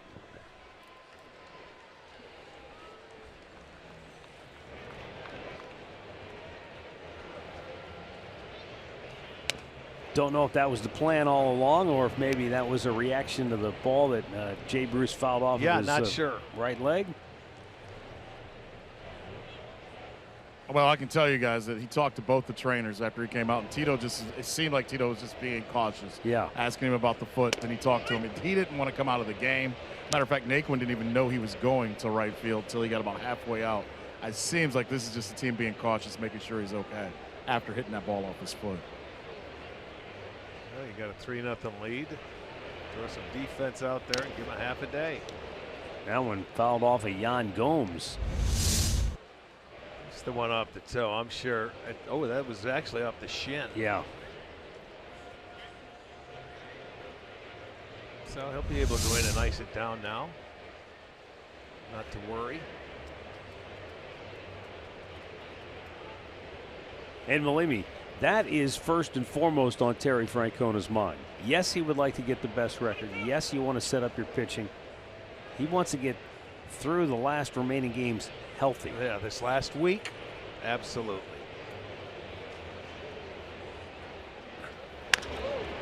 In the air, left field, shallow. Gonzalez out. He'll make the catch. The shortstop gets out there. 1 down. Well, Matty, in talking about wanting to win and wanting to be competitive and not looking back or looking too far ahead, Tito was asked a couple days ago, you know, how important 100 wins would be to the franchise and organization. He looked at the guy like he was crazy. He says the 97th win is the most important.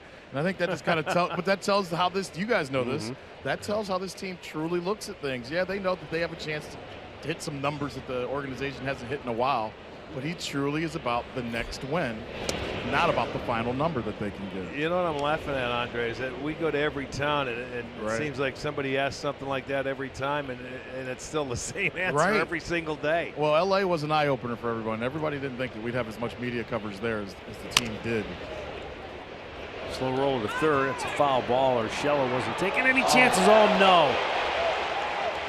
Santana grabbing his left shoulder. He tried to get the tag on as the runner went by, and that's exactly what we were just talking about. And it was all precautionary for Urshela. He wasn't sure if it was a fair or foul ball, so he makes the throw. But that throw was a little bit into the runner. Let's take a look at it. Oh, boy. Just got his arm bent back. It's like a hyperextension over there, because I don't know if he was able to bend it or he hyperextended that elbow or up in the shoulder area, but doesn't look good. They're looking at the shoulder area. Segura didn't do a great job of staying wide of the bag either. I mean, he was right down on top of the chalk. Well, a lot of those right-handers run on the grass sometimes. I know. When you go down the first base line, that's how they do it. Well, I'm sure he'll be coming out of the game now. You want to talk about precautionary reasons.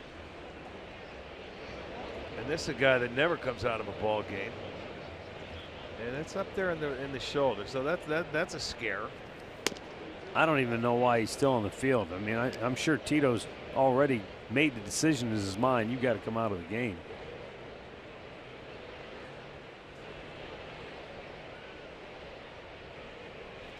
Well, maybe you know, you're giving him a little time to let that stinger get out of the way too. I think he's arguing his way in the stand. Well, let's just wait. He is. He's standing. You can't get him out of the ball game. Not with a crowbar. You I'm can't telling get him you, out just of there. give the guy a minute. He is the ultimate gamer.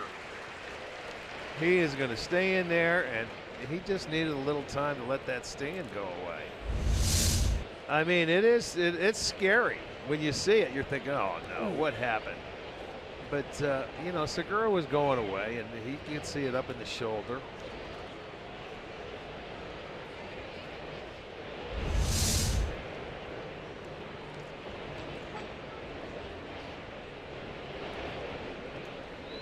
Now Carrasco with the 0-2 pitch. Missed inside.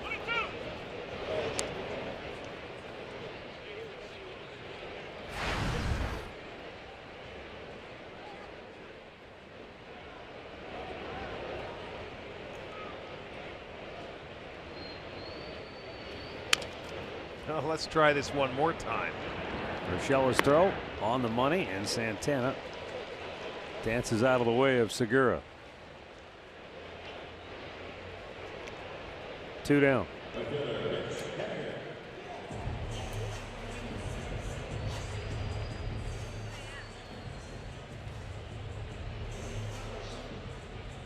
And that will bring up Mitch Haniger, who has walked, singled, and stolen a base today.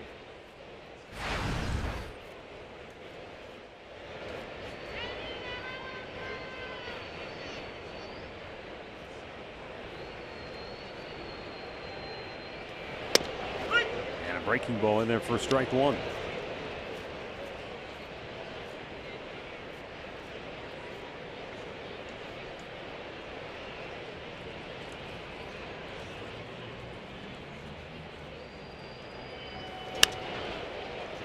Foul down the right side. That'll find its way into the seats.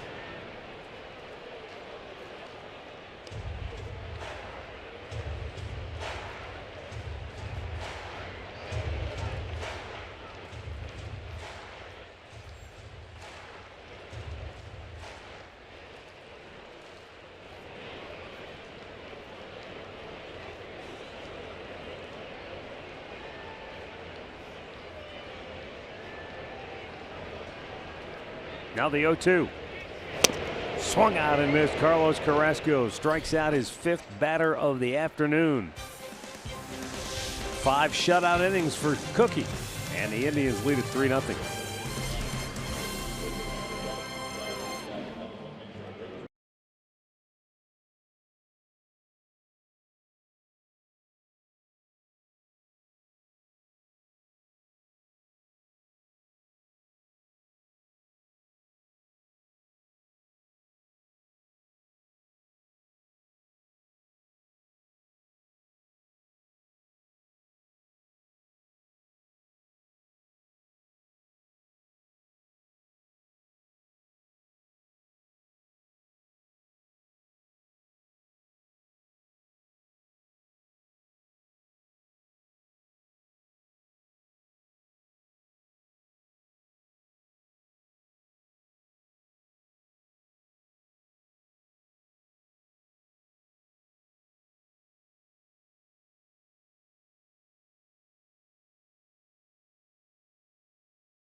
Mariners as we go to the 6th inning. And for the Tribe, Santana, Naquin, and Gomes due up. Marco Gonzalez, the left-hander who came on and worked a scoreless 5th, stays in to pitch for Seattle.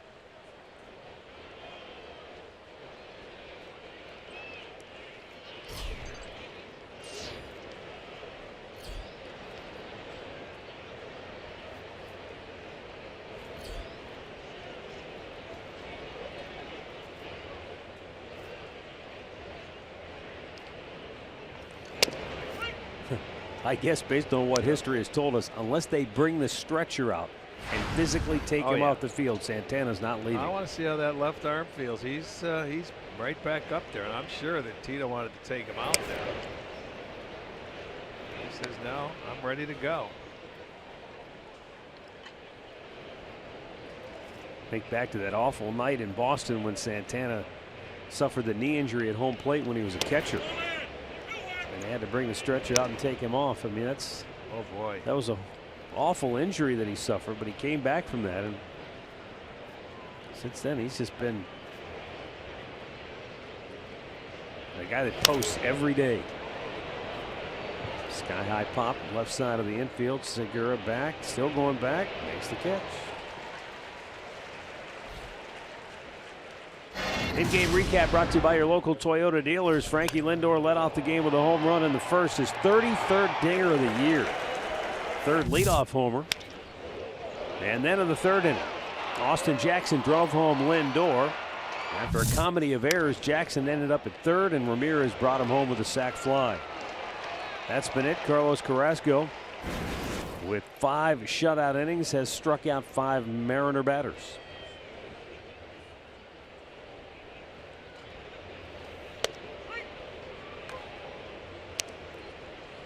A rare Saturday day game. We just don't see get to have many of those anymore. No, we don't, especially out here. I think this is only, they said, their second this year. Is that right? Yeah, their second day game in the afternoon. Yep. Well, you look around baseball right now, Arch. I mean, you had the Cubs in Milwaukee played early, Astros and Angels. That's it. As far as the early starts, yeah, I Blue don't know Jays if, and Reds, they're both at home playing currently. Late in the year in September, if college football has anything to do with it. Well, we know why this is a day game. They've got a huge concert going on next door tonight. And they figured Coldplay that's two events starting at the same time with that many people might not be a good idea. Yeah, we got Murph going to Coldplay tonight, so he had to change the game time. He's going to try to catch the drumsticks when they throw him into the crowd. Sure he will. He's tall enough. Gotta have an advantage. 1-2 pitch. Naquin fouling it back.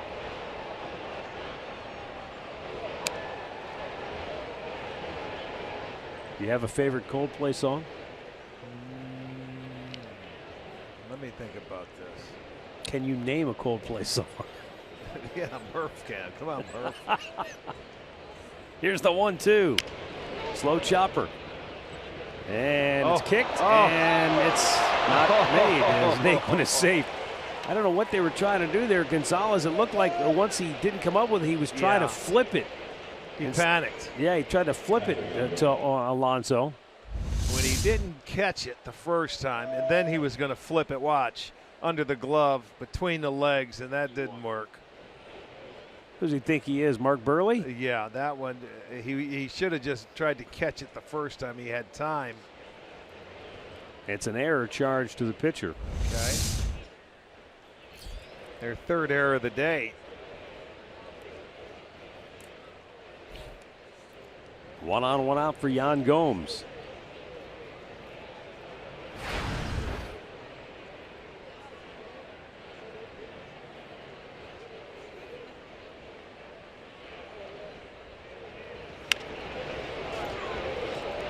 Popped up on the infield. Cano. Can do.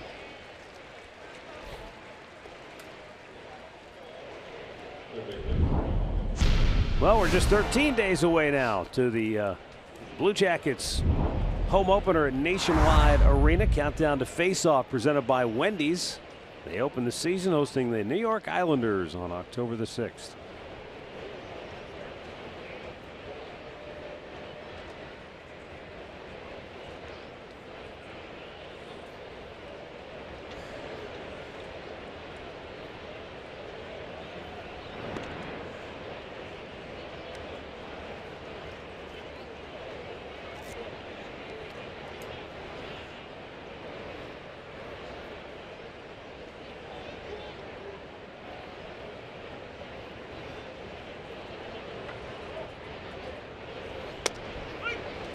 Oh, Coldplay. Okay, the scientist. Viva La Vida. Okay, that doesn't register. Still not ringing a bell? No.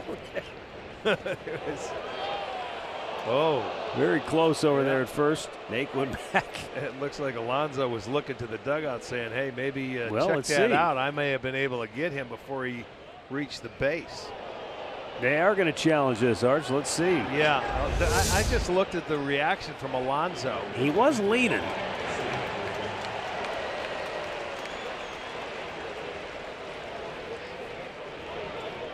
Well, it's close. You know, the call is safe, so we'll see. This is the best look that we have, and did Green Day sing "Oh So Close"? Coldplay. Green Day. Double play.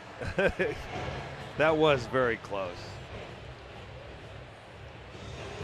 I think they've probably got a good argument that they can overturn that. But is that view convincing enough? And is there another view that might tell a See, I don't story? think that one was when they called him safe. I don't know if you could see he really tagged him before that hand was on the base because it was behind the base. So it's worth taking a check if you're Scott Service and the Mariners. Why not? He steps off, makes a quick throw.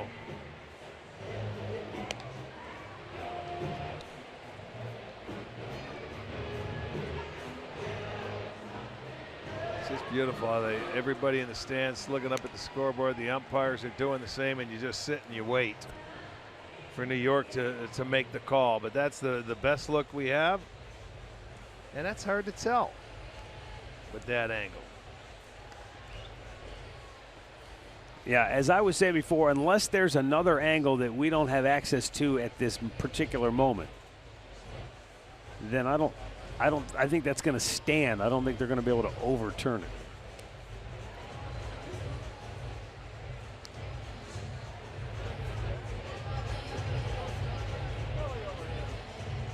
Did you ever notice with the roof open now how many planes fly over during the course of the game? Yeah. It's like LaGuardia. Nothing is like LaGuardia. Well, that's true.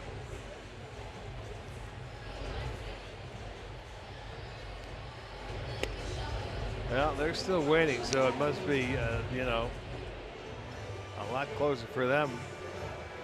Hard to tell. Sam Holbrook is the umpire on your right, taking the headsets off now. He's the crew chief. Jim Wolf made the call, the first base umpire.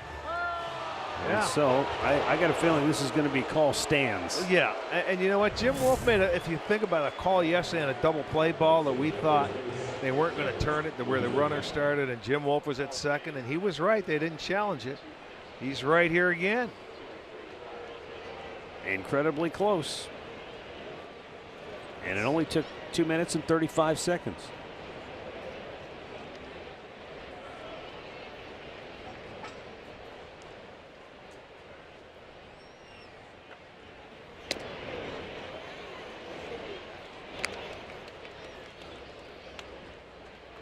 No balls and 2 strikes.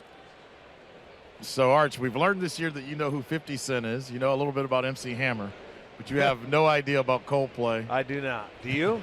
I do a little bit of everything. He's a musical magician down there. Well, how come you didn't chime in? Are you going to the concert tonight? If Murph lets me, I'm under the Murph spell. I got you. I was waiting for you to chime in for some songs. Well, I needed some help, man. Sometimes it's good to see Weekend at Bernie's float a little bit. Hey, I needed it, man. I thought he really knew a Coldplay song. I did too until you asked him. He bluffed me. Blooped in. And Naquin stops at second. I thought he was going to test him there for a minute, but he stops. He's in scoring position. And the Indians have 2 on with 2 out.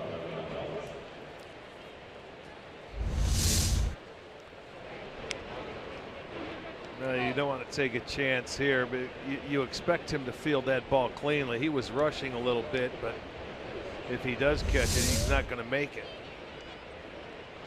Just keep it going. You're in scoring position. And Eric Gonzalez with 2 on and 2 out. Let's see if he can get a 2-out base hit.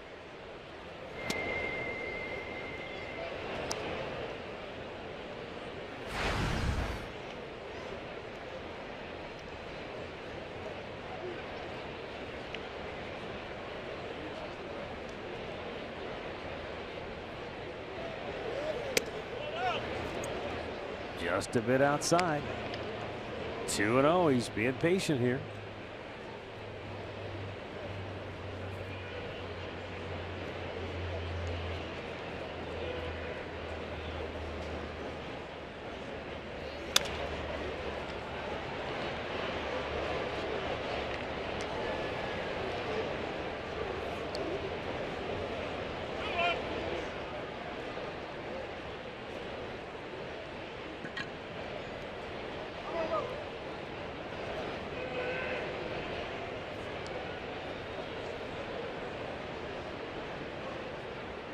And the 2-1. caught the inside corner to even the count. And made a good pitch inside. You're looking away, and all of a sudden you just shave the inside part of the corner. Good pitch.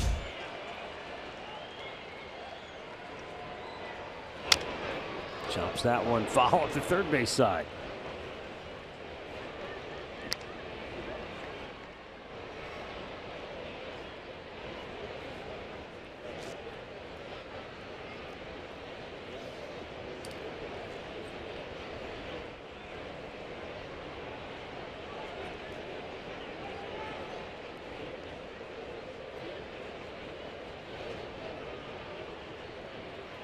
Swung out and missed. He got him. So Marco Gonzalez gets out of trouble. Now the Indians have left 2 on in each of the last 2 frames, but they still lead at 3-0.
And access to Tribe Rewards, and today's Tribe Rewards code is Roberto.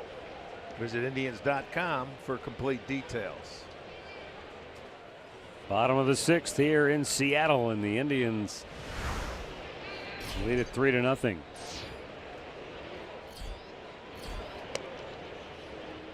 Some potential difficulty for the hitters as we move forward now. You can see the shadows have crept just beyond, just out beyond home plate, so that ball, you might lose track of the spin as it hurtles toward home plate.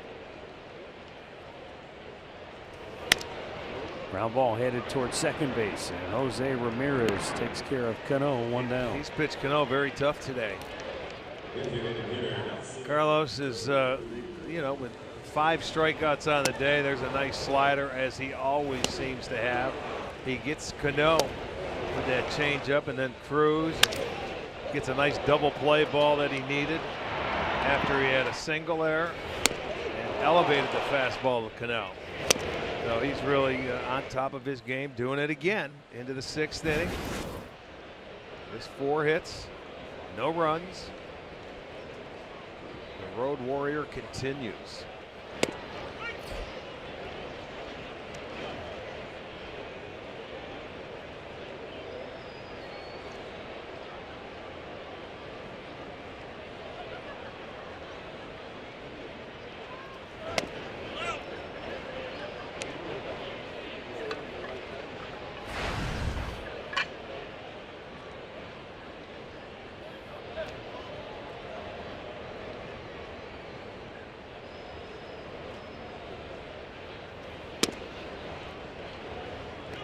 Nelson Cruz struck out on the 1st, fly to center in the 4th.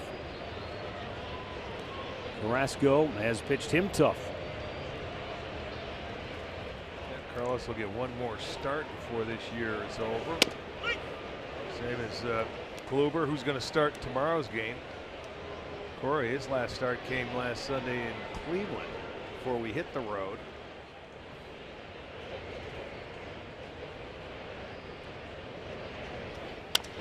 Nice piece of hitting. Yes. He just went down and got it. Punched it in the center. Yeah, and off the end of the bat.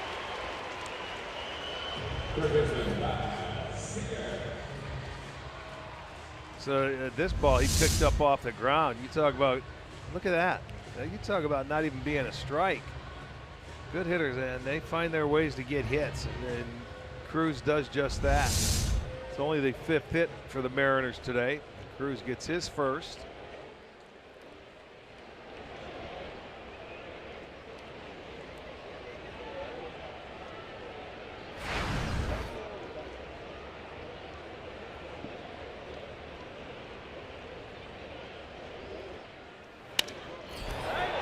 To left center, long run for Greg Allen. Can't get it. Diving effort, but he comes up short. Cruz had to hold up. He's coming around third. The throw misses the cutoff man, so they have no shot to get him.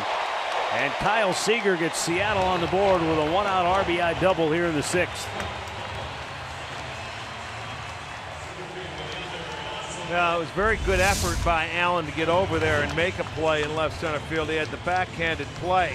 But when he gets up to get the ball and make the throw, he missed his cutoff man. And they may have had a chance at Cruz if you get it and make a good throw. But you can see how far offline it was. They're lined up for home plate. So there's your cutoff and relay. There's the backup. He missed both of those guys. And Seager goes into second base. So they're on the board now. Seager with his 33rd double. His 84th RBI. And Callaway is going to come out of the dugout and have a talk with Carrasco to get that bullpen up.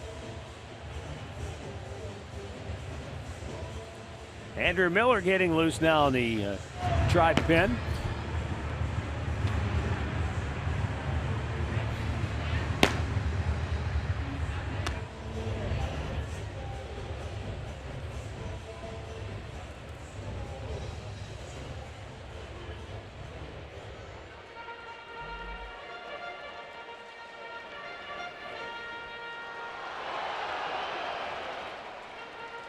Yonder Alonso to the plate. He has grounded out. He is lined out to right field.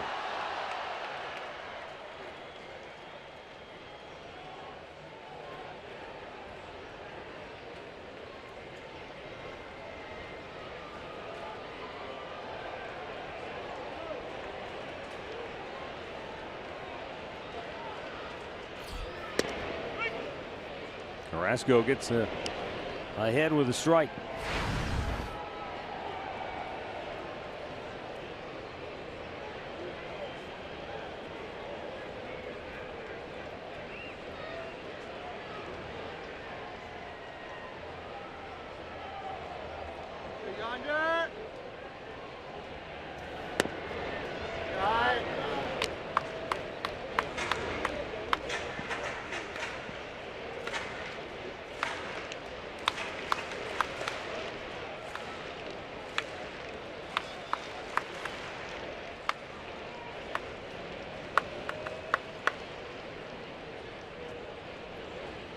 One pitch. Fouled right back. Yeah, Alonso hit the ball right on the nose last at bat, but lined into the glove of Jay Bruce, who was playing. And you can see the pitch count for Carrasco by inning. 4th inning, 27 pitches, the big one. But, you know, this will be his last inning of work. If hopefully he can get through it, because he has a left-hander. And I think if he gets a base hit here, Miller's going to be in the ball game because he looks like he may be ready. Well, Carrasco's 1-2 pitch is up and away, and 2 balls, 2 strikes to count now on Alonso.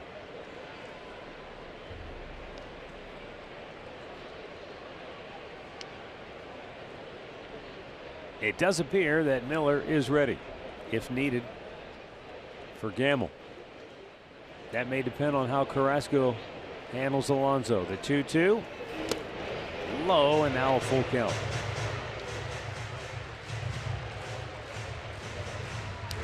3 runs, 8 hits, no errors for the Indians. 1 run, 6 hits, 3 errors for Seattle. Well, one swing of the bat, man, we could be all even up.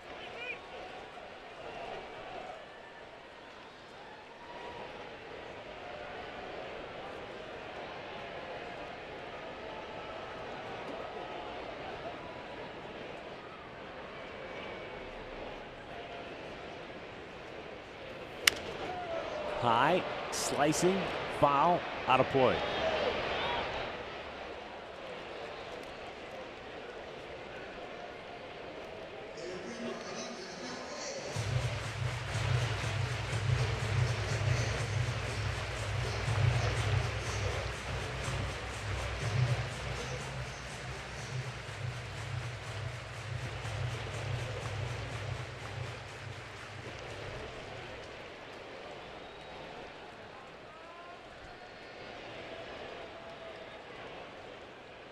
The 99th pitch of the afternoon for Carlos Carrasco.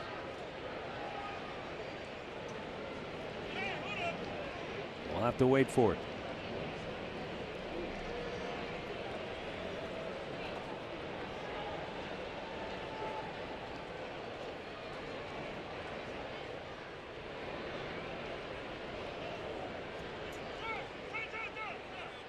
And we'll wait for it some more.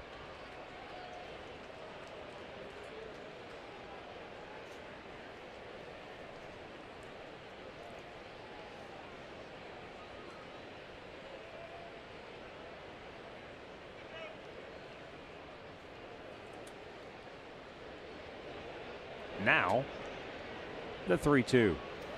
Swung out and missed. Oh, he comes back and strikes him out. His 6th of the afternoon, and there are 2 down in the inning. Boy, really came in and made a good pitch. A slider down and in. And it looked like he got Alonso to chase that ball out of the zone. That was not a strike. It never was a strike when it left his hand. But there's a case where the hitter wants to get, he doesn't want to take that walk. He wanted to put the ball in play. And he got himself out. And Carrasco's afternoon is going to be over because Tito's coming out of the dugout. He'll make the call to Andrew Miller. So 5 2/3 for Carlos this afternoon.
Carrasco's day is over. Andrew Miller has come on. Before we get to Andrew, we go to Andre. 2 quick things. Bruce was removed out of the game as a precaution due to left heel discomfort. We're guessing that's from the foul ball that he hit in his last at bat, but it was just a precaution.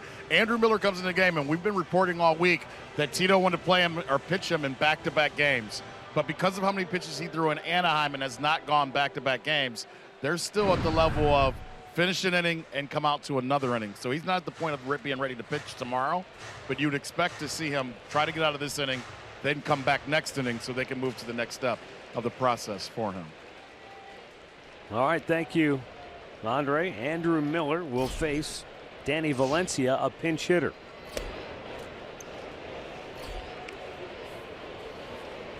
Valencia, a .257 hitter for the year, 2 for 6 as a pinch hitter.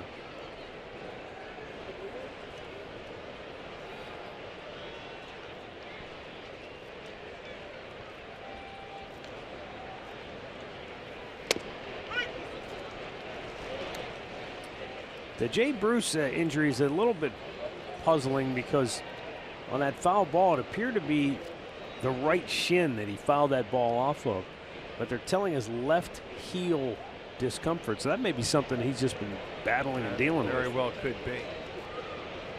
1-1 pitch, swing and a miss. And Miller 1 strike away from getting out of the inning now for the Indians.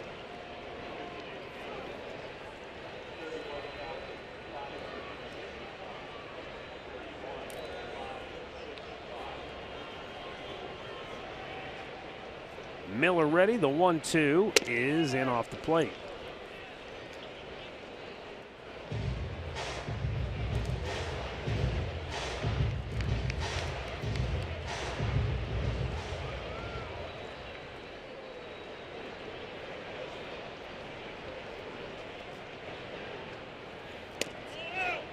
Just a bit outside and a full count.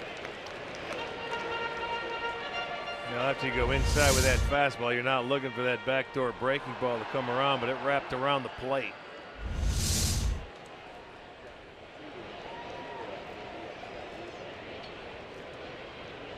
Tying run at the plate here in the 6th.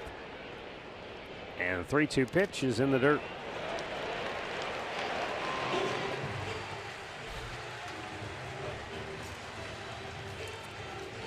Time for our T-Mobile deeper coverage.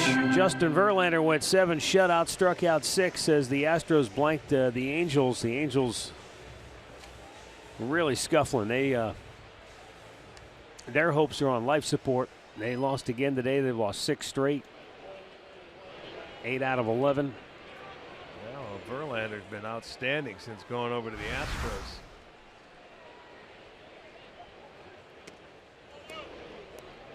All of a sudden, Andrew Miller can't find the strike zone.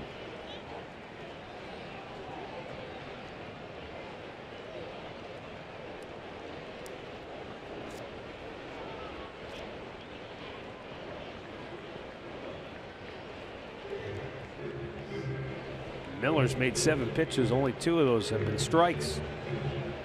And he's got Mike Zunino, big power bat. 23 dingers. 1 for 2 today.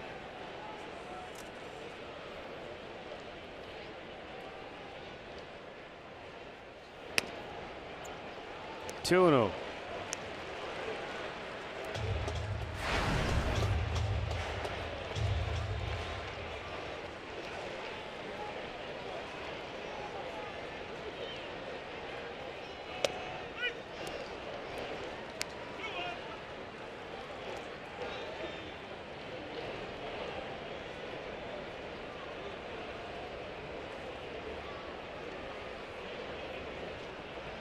The 2-1 pitch.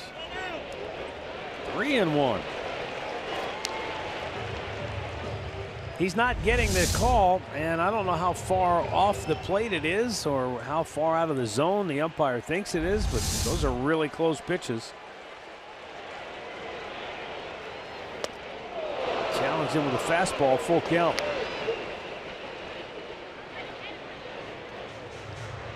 Well, I'll get a head start now. Both base runners will be off and running on a 3-2 pitch.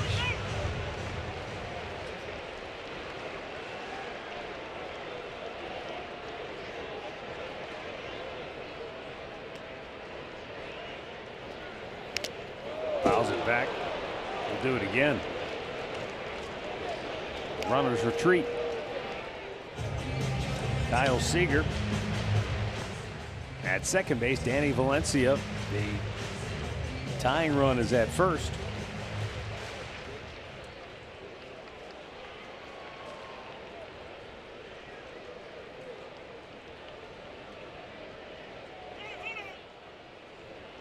Miller can't get on the same page with Gomes. Now recycle the signs. Now he's ready. Runners go. Ball 4. He's walked 2 in a row and the bases are loaded. He had a similar situation last time out in Anaheim, and he ended up getting a couple of strikeouts to get out of the mess. Yeah, it was a bases loaded. Yeah, you're right, with 1 out, and he ended up getting out of it. Here, there's 2 outs. Guillermo Heredia is 0 for 2.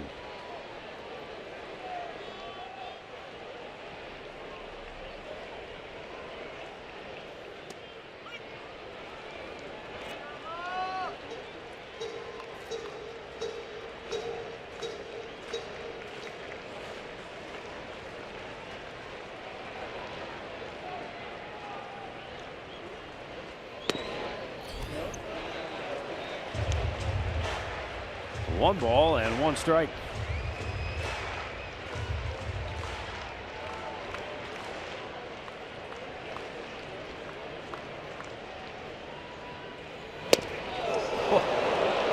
Heredia was trying to unload, and he came up empty. Well, that's the way you want him. You want a guy like this to swing from his shoes, or out of his shoes. The harder he swings, the better it is for you as a pitcher. Got him looking to end the inning. Andrew Miller gets another key strikeout to wriggle off the hook, and the Mariners leave him loaded. 3-1 Indians. We head to the 7th.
Ball is brought to you by the injury lawyers at Elk & Elk.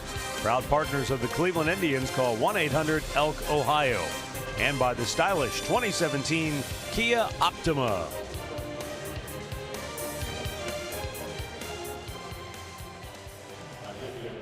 Well, it's a 3-1 Indians lead now going to the 7th inning.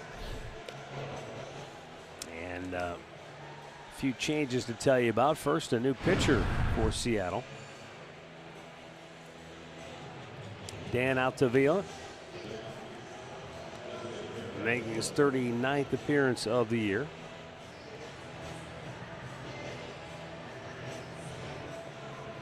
And then it made a couple of changes defensively in the outfield, with Mitch Haniger moving from right field over to left. And Danny Valencia stays in the game. He goes to right field.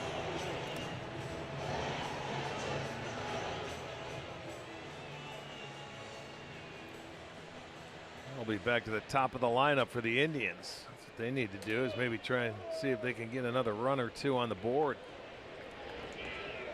Lindor, who has scored 2 runs today, 2 out of the 3 with a pair of hits.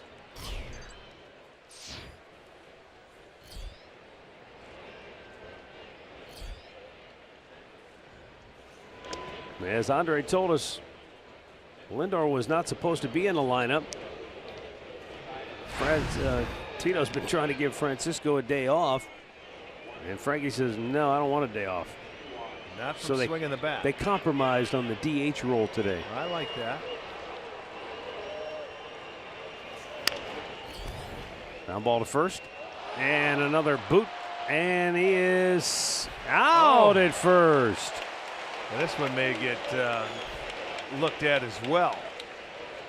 Defensively, the Mariners continue to really struggle. I'll tell you what, I mean, for Cano, he came back and helped Alonso out because that ball was routine. Indians will challenge it. Yeah, they're gonna. It looked like Lindor got past the bag on this one.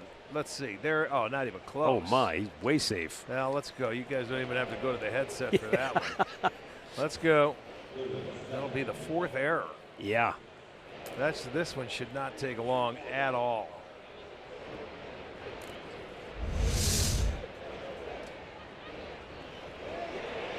So we've had an error on a pitcher, error on a catcher, error on the first baseman. We're working our way around the infielder. Infield. Yeah, there's.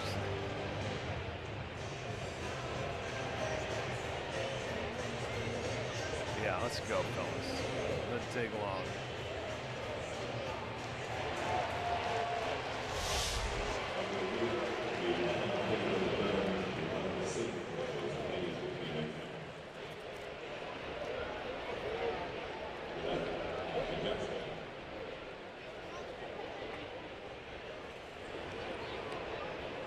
That took 32 seconds. That's probably 28 too long. They should have put the headsets on. Yeah, safe. Okay, thank you. That's okay. That happens. Up high. But it's a start to the inning. And they really, with the 2 errors back in the 3rd inning, it helped the cause for the Indians score their 2 runs. And so that's really the big difference in this ball game. Let's see if the Indians can take advantage of the extra outs.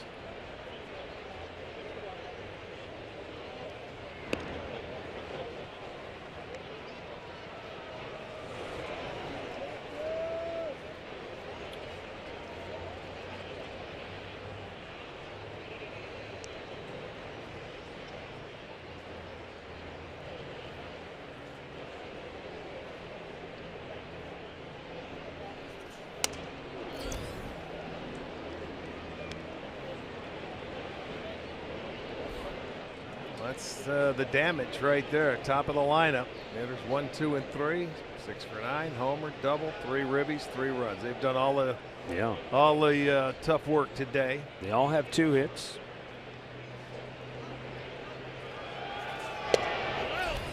Three and 0. This guy has a good arm, but right now he's having a tough time commanding it. He's throwing it in the high 90s.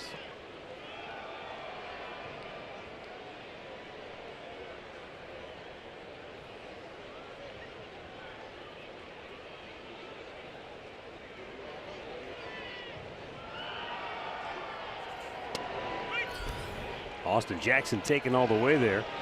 Looks at a strike.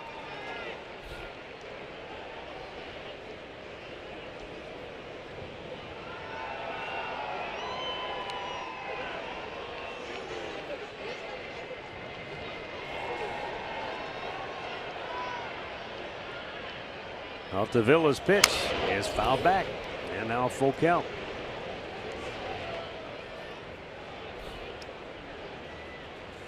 Well, let's check out the signs and see if Frankie's going to be off and running on a 3-2 pitch. I know it could be tough to see. Those shadows are just out in front of the pitcher's mound. This guy gets it up there pretty well in a hurry.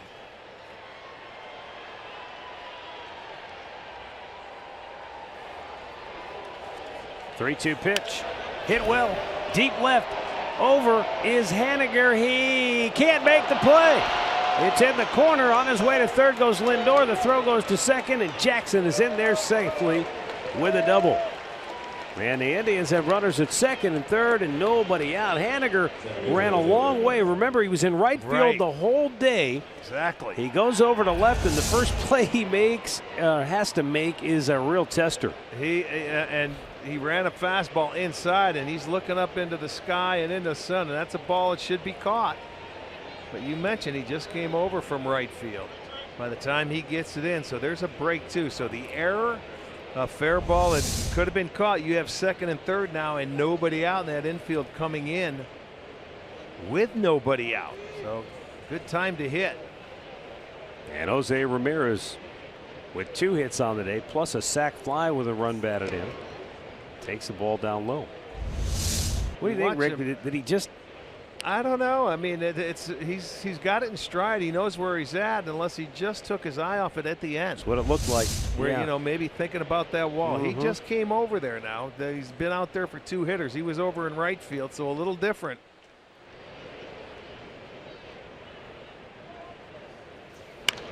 Ramirez ropes one deep and foul. Only other thing I could think about with that fastball running in and playing left field, it might have been hooking on him. I don't know, but he had room to catch it. You've always said, though, it's sometimes a little more difficult when you've got to go across your body. Yeah, he's going to the back. Block yourself out a little bit. You got the sun. You know, maybe running on the heels. That ball was bouncing a little bit. Had a long way to go. Jose sends one high in the air, right field. His second sacrifice fly today. Valencia makes the catch. Lindor tags, throws coming home. It's offline. They cut it. They go to third, and it's not in time there. Boy, that's aggressive running by Austin Jackson, because now you got a chance to get another run home with only 1 out. Well, that's what you want to do. You want to force him to cut that ball and go to third base, and they do, but just not in time. He put his head down, and he gets able to slide into third base, and they can't challenge. They're out of challenges, so whether he's safe or not. That's a sacrifice fly for Ramirez, his second of the day.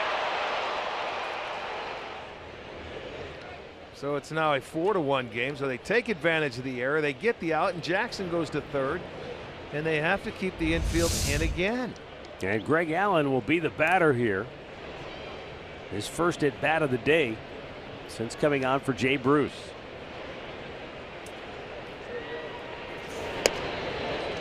Down and in for strike 1.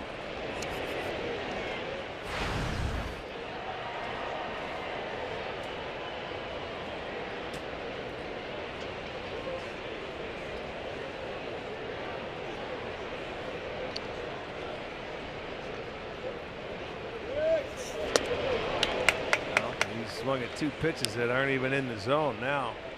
He's going to have to really battle down 0-2.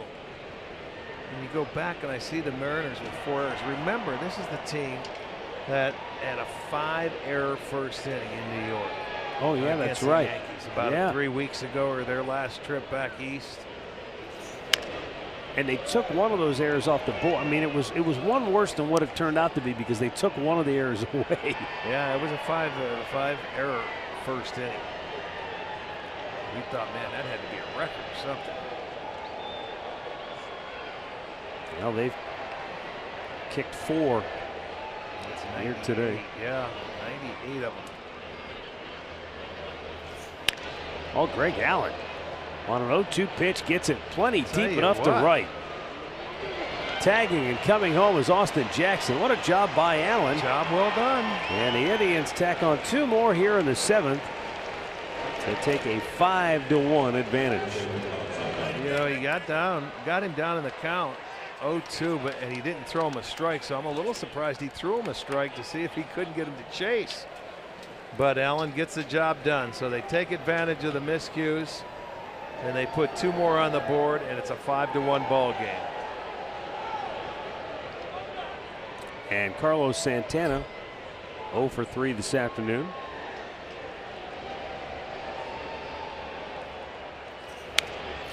Fouls one back.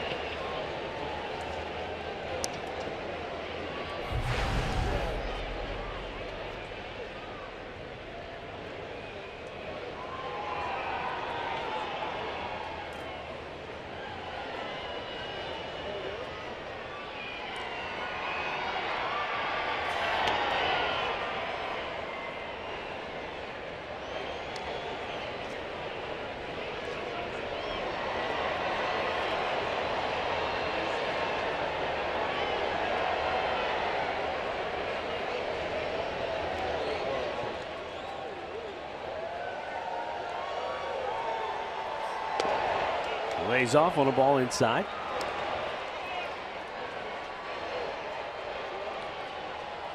The Tigers have jumped out to a 2-1 lead on Minnesota in the second inning in the Motor City. Twins' closest pursuers, the Angels, have already lost, and Texas, I think they're in action coming up.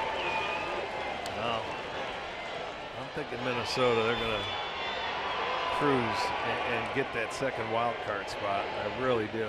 What do they have, a 3.5 game lead? Yeah, 3.5. Yeah. Over Texas, who's out in Oakland. Swing and a miss, and down goes Santana.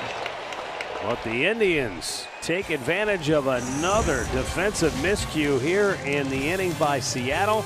They scored 2 more runs, and they lead it 5-1.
Tony Gonzalez, Dave Wanstead, Colin Cowherd, Michael Vick. They have all the latest breaking news and updates you need to start your football Sunday. It's Fox NFL Kickoff, 11 a.m. Eastern on your local Fox affiliate.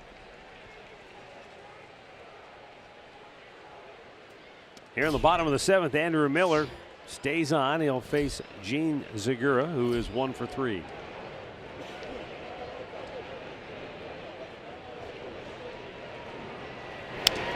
Foul right back.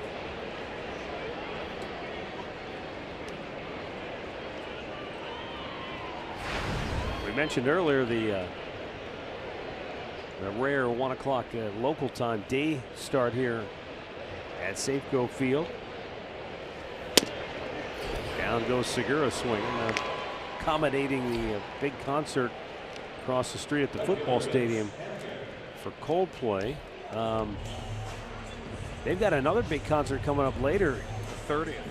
It's going to be here in this ballpark for the Doobie Brothers and the Eagles. Yes, sir. Now that's going back some classic rock. Now, have you ever seen either one of those groups in concert back in the day? Or? Yes, I have. Doobies, yes. Eagles, yes. Absolutely.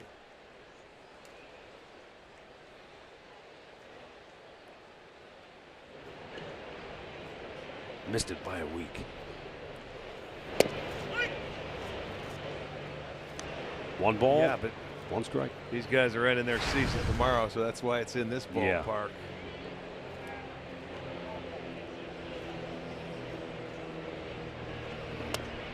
Yeah. Haniger cuts and misses.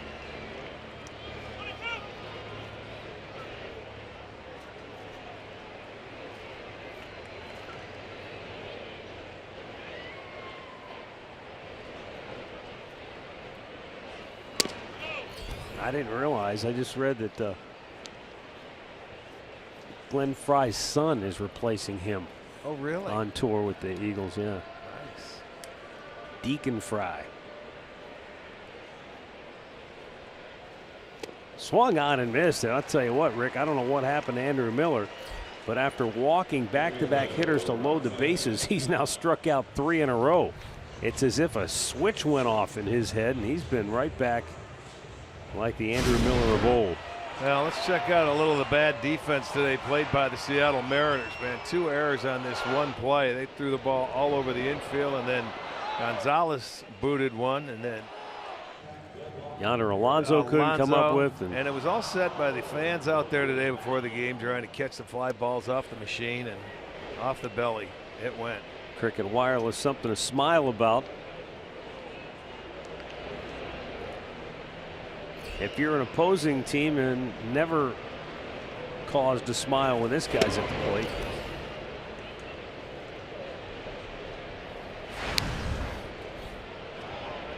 That might have told you how difficult the shadows are right there, that Yan Gomes didn't come up with that fastball from Andrew Miller. Well, look at the shadows right there. You can see how dark the hitter's in. And that ball just came out of his glove. Yeah, that can't be fun right now to be a hitter. Maybe that has something to do with it too. You just you're watching the release and then you're swinging at a spot. You hope you hit it. Swung on and missed. It's 2-2, and as big as Andrew is, it must seem like he's 20 feet tall. Goodness. This does not look easy. It's tough to pick up that. It's tougher to pick up the spin of it. It might be even tough to take batting practice right now. Santana makes the catch. The Mariners go 1-2-3. We go to the 8th. Cleveland 5, Seattle 1.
This copyrighted telecast is presented by authority of the Cleveland Indians and may not be reproduced or retransmitted in any form. And the accounts and descriptions of this game may not be disseminated without the express written consent of the Cleveland Indians. 5-1 Cleveland, 8th inning. New pitcher for the Seattle Mariners, right-hander Ryan Garten. September call-up. Came over from Tampa Bay as part of a 4-player trade in August. He had 7 big league relief appearances with the Rays this year and didn't go well. He gave up 10 runs in 10 innings. Ouch.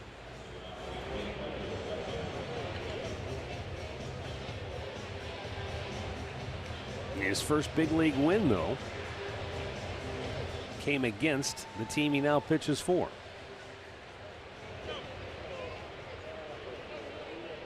Last June.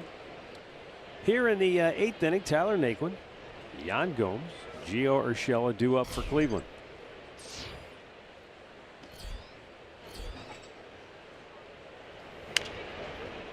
Tyler swings at the first pitch, fouling it back out of play.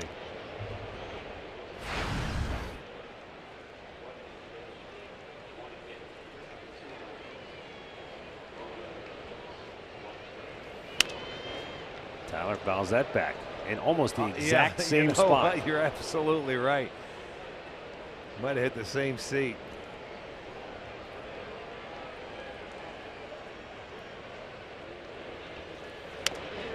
Pulls it to first. And Alonso makes that play cleanly, 1 down. Injury report is brought to you by the attorneys at Elk & Elk. Boy, this can't be good. A torn right lat for Noah Syndergaard. Came back from the DL today. Think about that. So that's all of May, June, July, August, and half of September. Almost all of September. Phew. That's a big muscle to tear. Yeah, it is. That's like tearing a quad, you would think.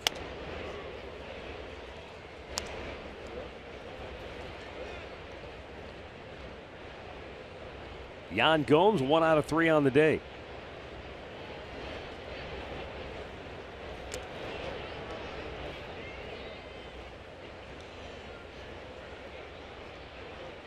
Really be great if we could find a way to get some kind of a camera where you could put right down there at home plate just to get an idea what this must look like. Yeah. I'm having a tough time seeing the ball out of the pitcher's hand. I'm losing it right away. Yan Gomes sends a high drive deep to left. Back is Haniger. He's out of room. It's out of here. Into the Indians bullpen. Yan Gomes with his 12th home run of the year. And it's now a 6-1 Indians lead. Well, he didn't have a problem seeing it. No, he didn't. I'll tell you what, he smoked that. He got on a high fastball. Gomes is a guy that likes the ball down, but he got all over this one in a hurry and makes it a 6-1 game. Look at that. Up top at about 91. But he got on it. Gomes has played 10 games here at Safeco Field. That's his 3rd home run. And Gio, swing and a miss.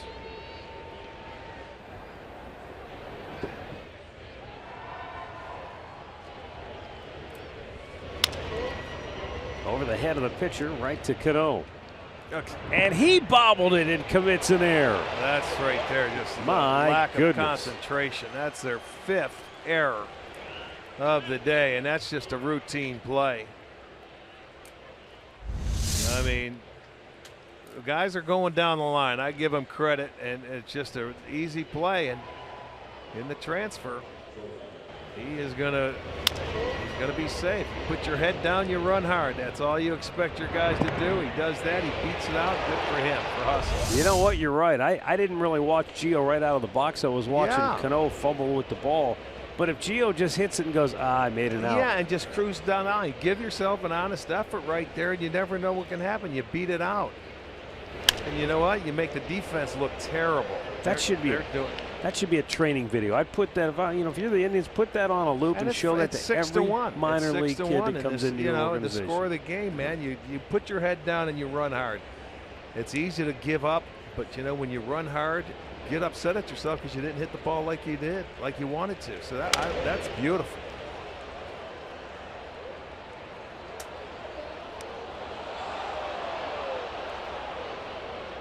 Five errors on the day, and that does not include the ball that Haniger would probably tell you he should have caught last inning.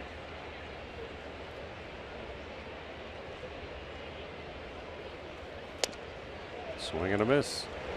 Down goes Gonzalez for the 2nd out of the inning.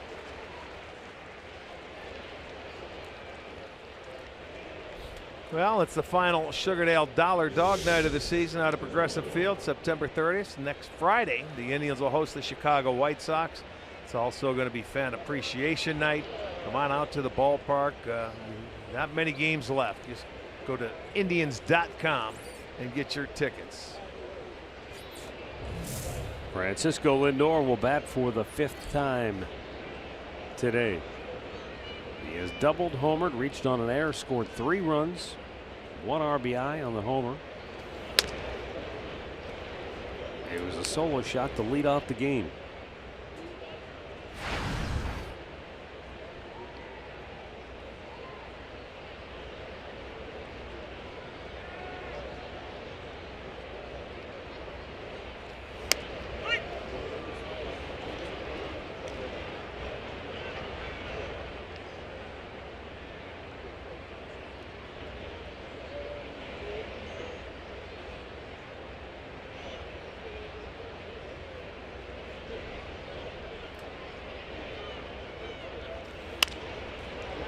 That's out of play.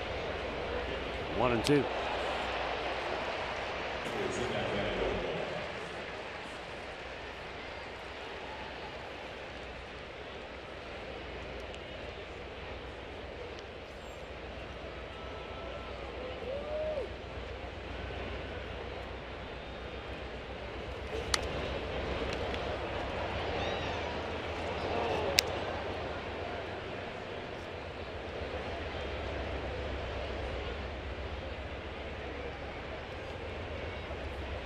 Seeing these foul balls go into the stands, this is one of the ballparks that are going to extend their netting by next year towards the end of the dugout. And that won't keep fans from getting souvenirs because the high pops that fall into the seats will be there. Absolutely. But it's going to protect those people from the liners. Absolutely. To get right down over top of the dugout. Yeah, this is one that stops right near the on-deck circle, and it certainly needs to be past the dugouts. Lindor pops one to shallow left. Haniger makes the catch to retire the side. Yan Gomes goes deep. We go to the bottom of the 8th, 6-1 Cleveland.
To be able to provide disaster relief immediately to those people affected by hurricanes. So you can make a donation. Go to redcross.org or text Red Cross to 90999 to make a $10 donation.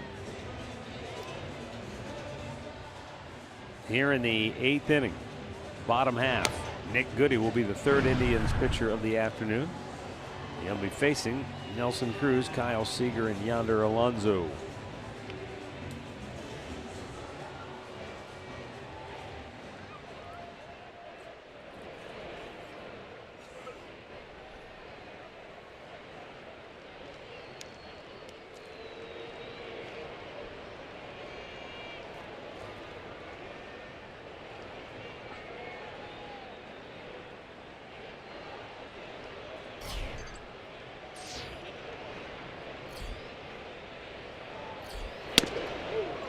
Fastball is up high, 1-0. Nelson Cruz singled and scored in the 6th. The pitchers are in total shade.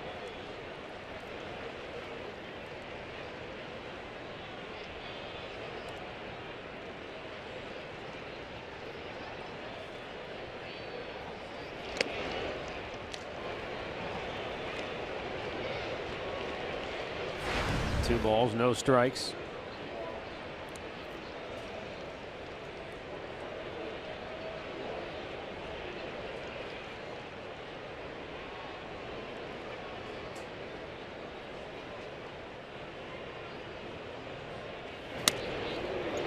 Buzzed one up and in, and he's having a tough time finding the zone here. He sure is. Got to find the arm slot. Missed with his first 3. Brian Shaw and Tyler Olson are up in the Cleveland bullpen. Back of Nick Goody.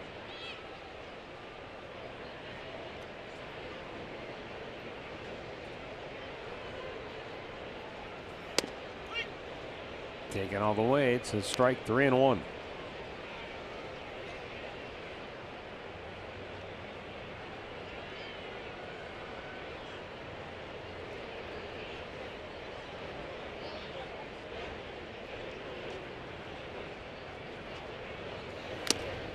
Threw it by him, full count.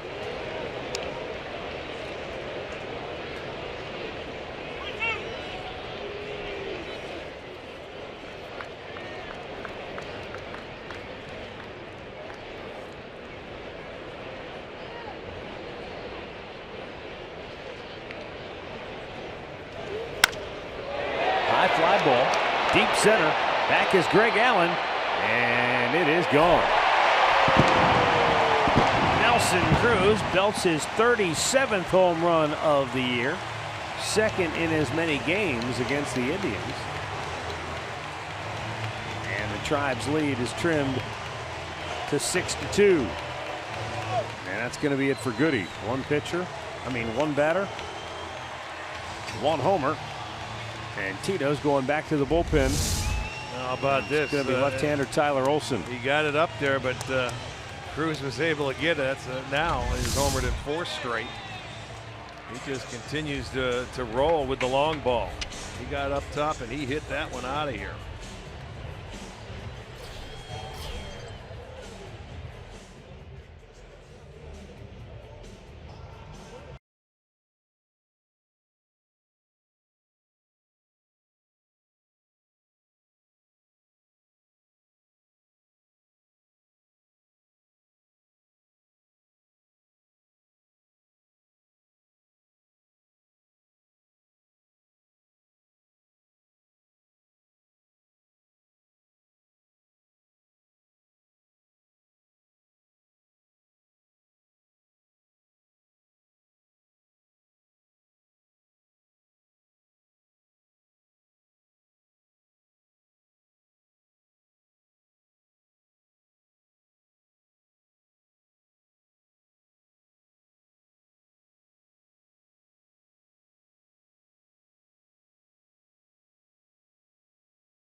Bottom of the 8th inning, nobody out. New pitcher is left-hander Tyler Olson. On to face left-handed hitter Kyle Seager and Yonder Alonso to follow him.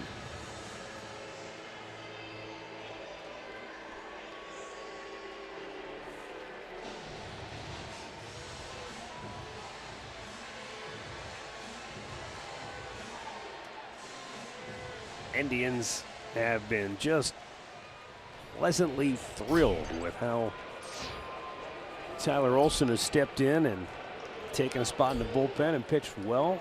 Yeah, you talk about a diamond in the rough where he just came out of nowhere. You talk about taking advantage of a situation, given an opportunity. Boy, he has done a wonderful job there and put himself right at the position on that postseason roster.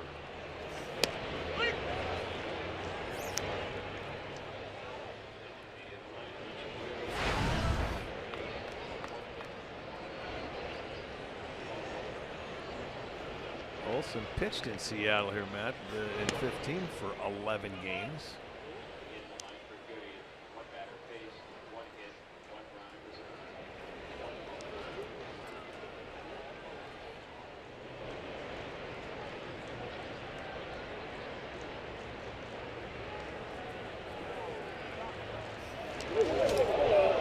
Just a bit outside.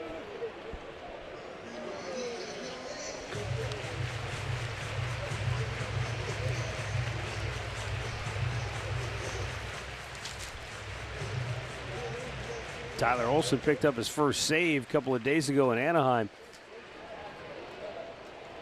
Unfortunately, strike call. He was slightly overshadowed by the phenomenal play to end that game that Gio Urshela made.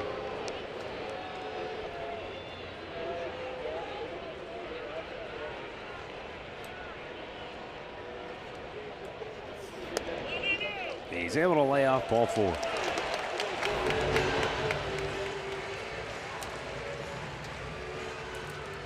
And our storylines brought to you by Mazda.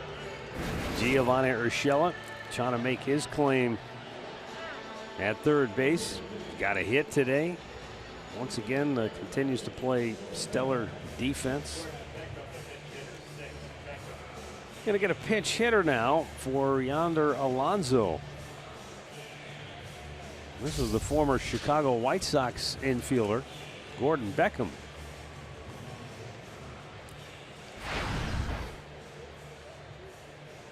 Yeah, I lost track of him. And back comes Tito. Welcome to September baseball. Pinch hit. Let's go back to the bullpen. So this will be the third different pitcher in the third hitter of the inning. Timeout. Brian Shaw is coming on when we come back.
Indians up 6-2. A new pitch for Cleveland is Brian Shaw, 75th appearance of the year. That's about the norm for Brian, too.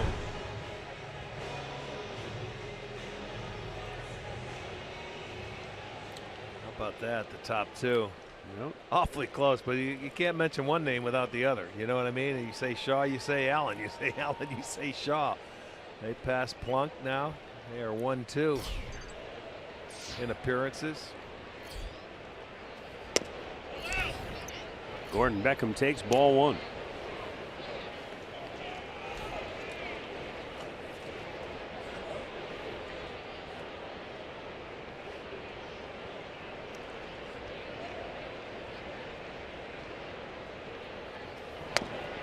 The Mariners signed Beckham to a minor league contract at the end of March.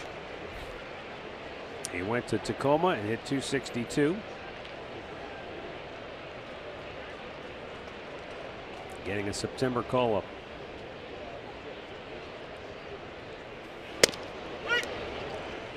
And this after spending parts of 10 big league seasons with the White Sox, Angels, Braves, Giants, Mariners. Yeah, he bounced around once he headed out of Chicago, where he was playing third, second. He was all over, but unfortunately, he's one of those guys that maybe, fair or not, it's part of the deal. You're the 8th overall pick in the draft. You get those expectations, those labels, yeah, and just never lived up to it. But on the other side of that coin, because you were such a high draft pick, people give you opportunities that maybe some other people would not get.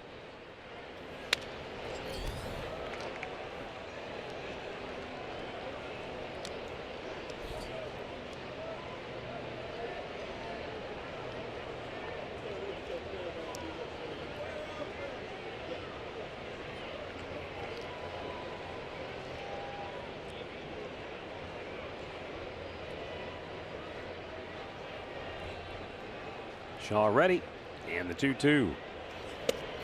Threw it by him. One down.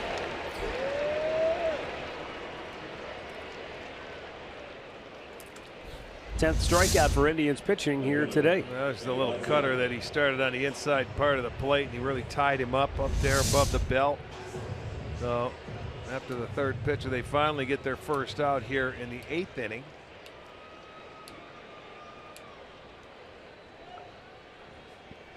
Danny Valencia pinch hit in the 6th and walked. Swings at the first pitch, and that's going to get out of play.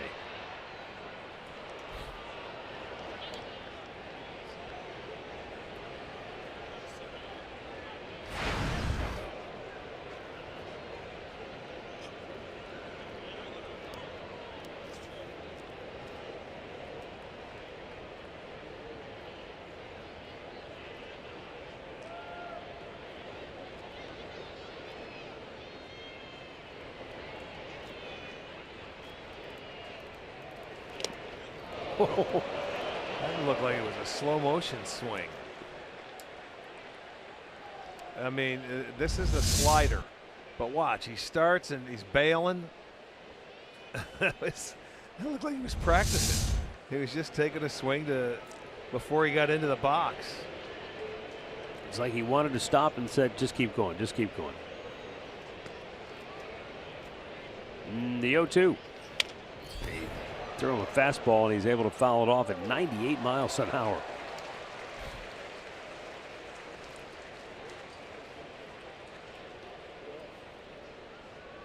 Funny how you can look that bad on one swing and then still come back and even Foul get off to a a good 98 pitch. mile an hour Yeah. pitch.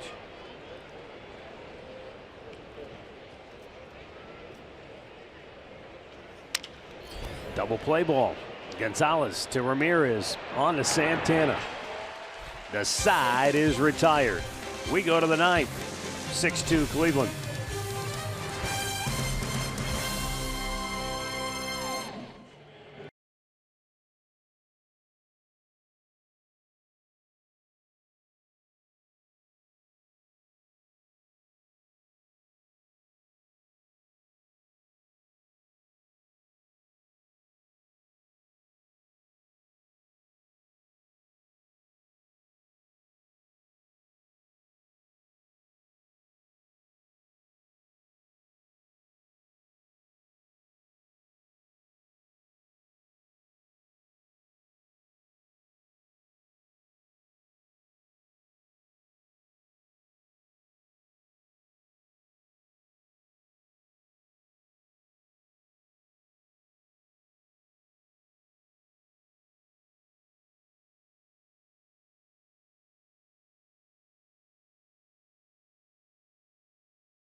But Jose Ramirez, too. I mean, we talked about this a little bit yesterday.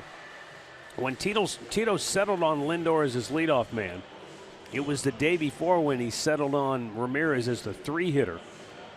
And that's when the offense as a whole really took off. And you throw in the addition of Jay Bruce, but yeah, those 3 guys have been really good at the top of the order. Austin Jackson is just a professional hitter. He gives you great at-bats each and every day. He's always around, man. He gets in there. He's in the middle of things. When he gets up there, he fits into that number 2 hole. He scored a pair today. He has 3 hits. And he's really been able to get some big hits for these Indians this year, no question. 3 on the afternoon for Austin Jackson. By the way, Miller Time brought to you by Miller Lite. 2 runs scored, a run driven in for Austin. Ariel Miranda, the new pitcher for Seattle.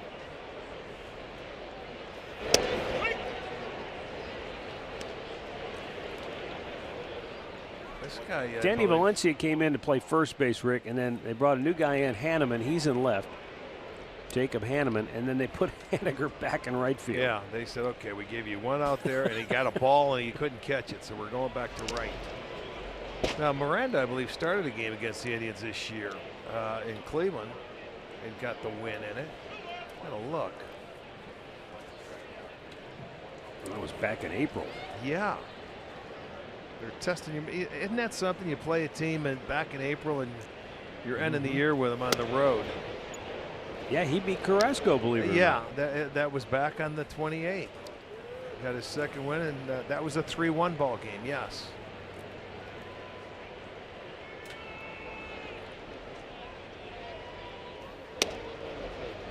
Full count. Yeah, tough to get a feel for a team when you play them once in April and the last time is the end of September. Yeah, because they're really 2 completely different teams then. Yeah, absolutely, especially with call-ups and everything in September.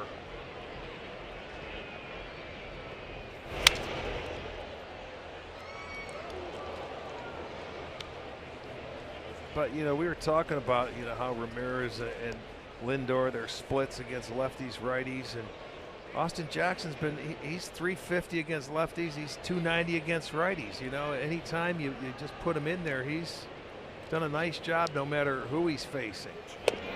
And he's a tough out. And here he is getting on base for the 4th straight time.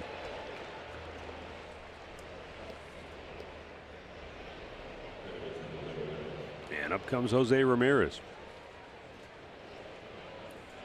Jose has 2 singles and 2 sac flies to drive home runs in both the 3rd and 7th innings. Yeah, he's working hard to get to that 80 RBI mark. He has 78 now. A couple of free at-bats for him today to get the sacrifice flies. They have 3 sac flies. Greg Allen got one, and they all came to right field.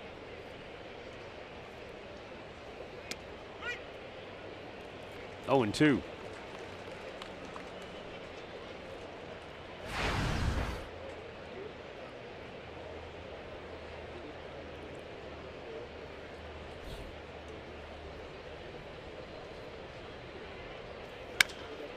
Jose hits a high fly ball deep left field. Back is Hanneman. He's going to watch this one go to the bullpen.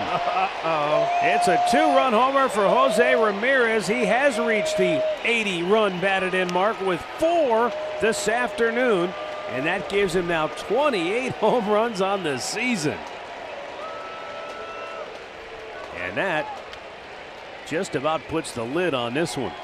8-2 Cleveland. Well, their 3rd home run of the day, and what a day, an afternoon for Jose. 4 ribbies, 3 hits, and they never quit, boy. They keep grinding. I don't care what the score. Even go back to last inning with the hustle and getting their 5th there. These guys never quit and never give up. They continue to add on. Did you see Jose give Matt Quintero a little pop in the head? He's beautiful. Greg Allen with a base hit to right field.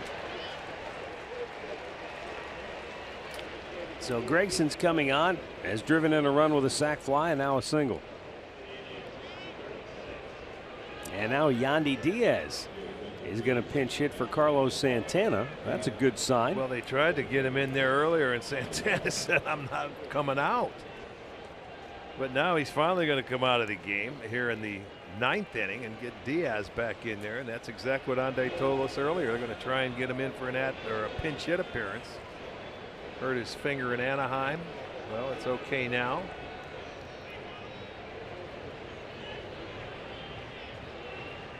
Indians now with 12 hits.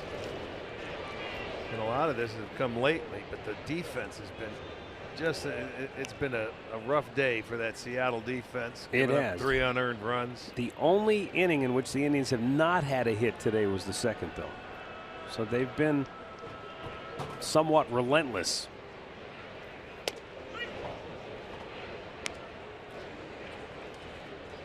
Yeah, I know. Wrap up this series tomorrow. Seattle's going to have to face Corey Kluber. It's been a week since he's pitched.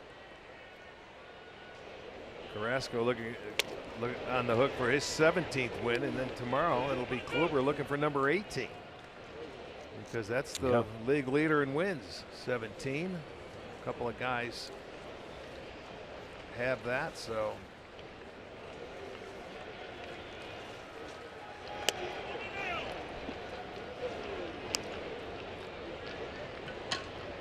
Sale, Kluber, and Vargas all have 17 wins. Carrasco looking to get into that department.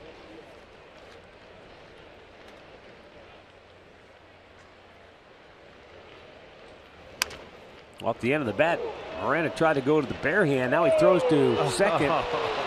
And another miscue for Seattle. I don't know what happened. Did he catch that on his bare hand? He must have. He must have. Because Cano probably screened him and he never saw it. Yeah, that got him on the finger. Maybe a direct hit, you know, where he hit it in. And it looked like Miranda, he barehanded the ball to throw it that way. Boy, this has been a day I think the Mariners want to forget defensively. But well, that's going to be 6 errors now, because they have to give an error there, I would imagine. I would certainly think so. Here you go. He barehands it, and he's going to throw it, and he flips it to second. Let's see what happens here if we can. Past the glove and right onto the finger. Yowza. Yeah. It did. It caught him. So it did. Cano did get a piece of that ball. It went off the end of his glove and right into the bare hand of Segura. That sums it up right there. They're going to give him a base hit. The official scorer said mercy. He's sick of the errors. I don't blame him. Give him a base hit. I'll tell you who's going to be happy. It's going to be Diaz. Thank you very much. But yeah, they didn't. Honestly, I don't know how you can score that a base hit. I don't either. But you know, they're sick of giving errors. They would have almost had as many errors as hits today. So they gotta quit it.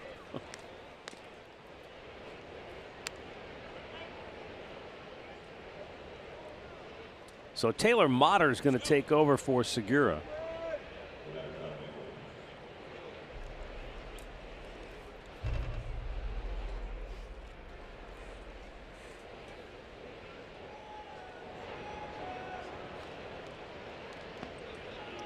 And Tyler Naquin will be the batter with 2 on and nobody out. And the Indians up 8-2.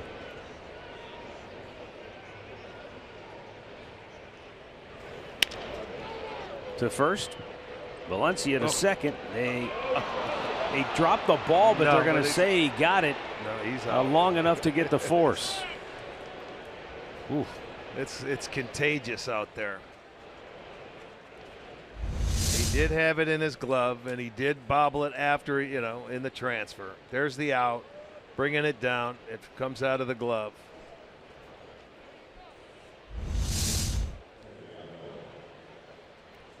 So they get the first out.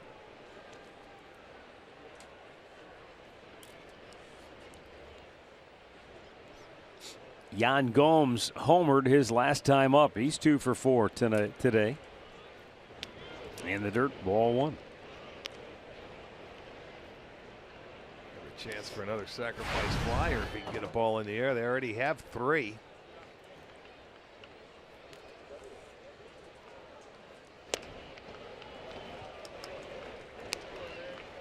1 ball, 1 strike.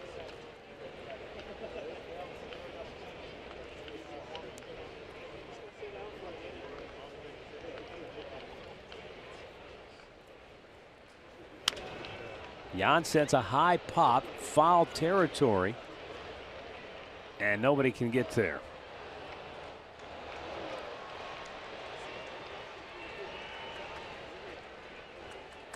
Gomes down a ball and 2 strikes, but he'll have an opportunity still to get a run home from third and add to his RBI total. It's fitting that that concert next door has Coldplay playing because it's been cold here defensively for Seattle. Uh-oh.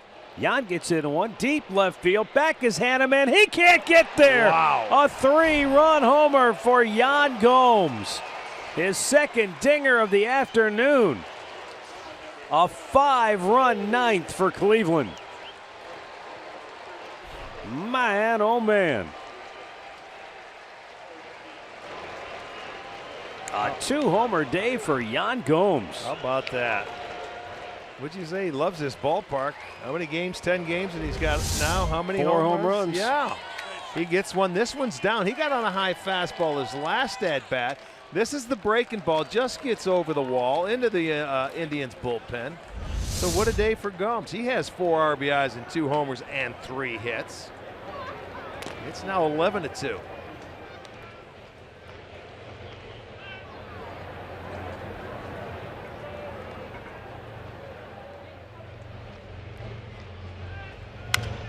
Now Gio Urshela. He sends one to deep center field. Heredia back fighting the sun, makes the catch to retire the side.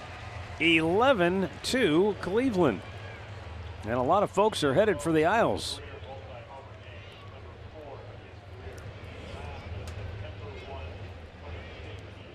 They are streaming out of here in the lower deck.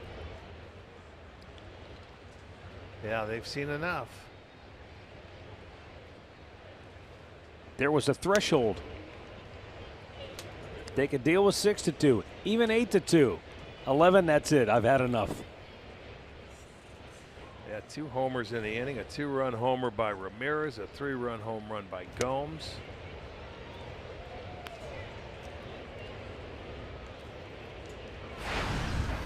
They gave a hit. That 3-run home run for Gomes now. He has 6 of them this year now, 3-run homers, which is the most on the ball club, believe it or not. And with their 4 homers, it gives them 205 on the season. The inning is over, but not before the Indians blow the lid off this baby. Jose Ramirez with a 2-run homer, 4 RBI day. Gomes matches it. He's driven in 4 as well.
of the game. Well, what an afternoon for Jose Ramirez. A couple of sacrifice flies. Getting his first 2 RBIs and then a big 2-run home run here from the right side of the plate. Give him 4 for the day and 80 on the season, with his 28th home run to go along with it. So he's had pretty much a perfect afternoon. Meanwhile, his teammate Yan Gomes has 3 hits, a solo shot, and a 3-run homer. So he's driven in 4. Yeah, his last 2 at-bats, a solo homer and a 3-run homer. Dan Otero on to finish for Cleveland as he faces Mike Zunino.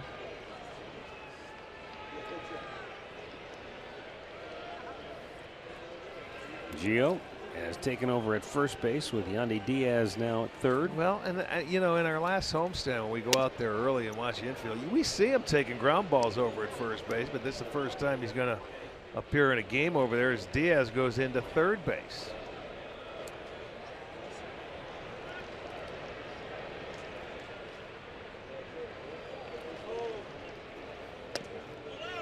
Pitch is outside.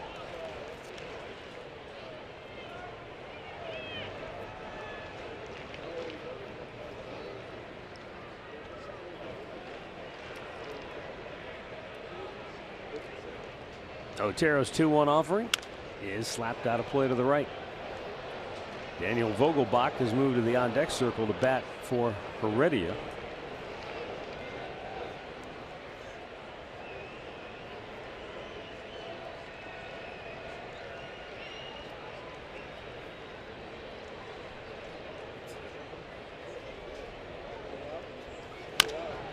Slow chopper foul, third base side.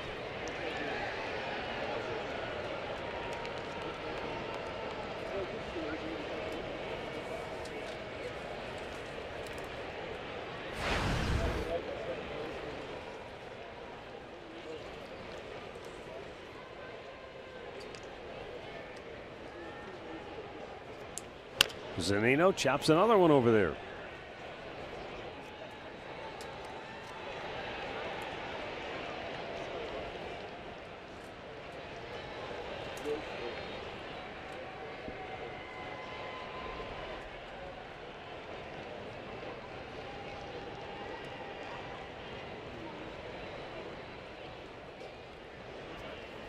That time, well, I thought he had him rung up, but Greg Gibson has other designs.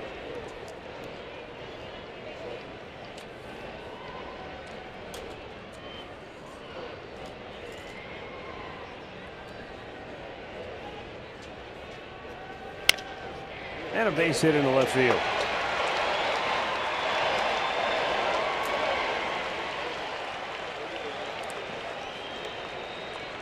Got an opportunity to stay alive, and he took advantage of it. Yep. Well, with Danny Otero, you're one pitch away from getting a ground ball in a double play.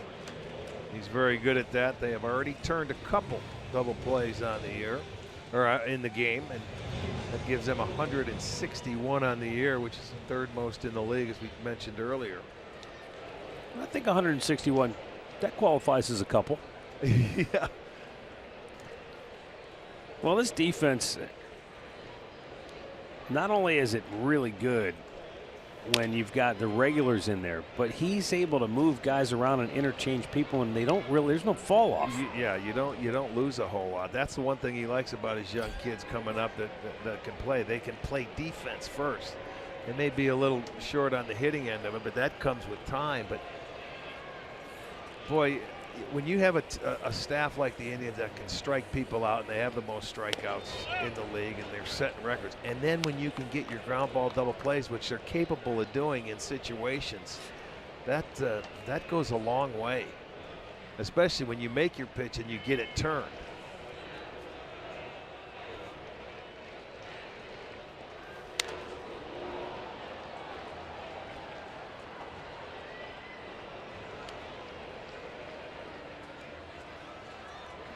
The other thing that has always been interesting to me when it comes to defense in baseball is that, you know, your primary focus, your attention is drawn to how many errors they commit.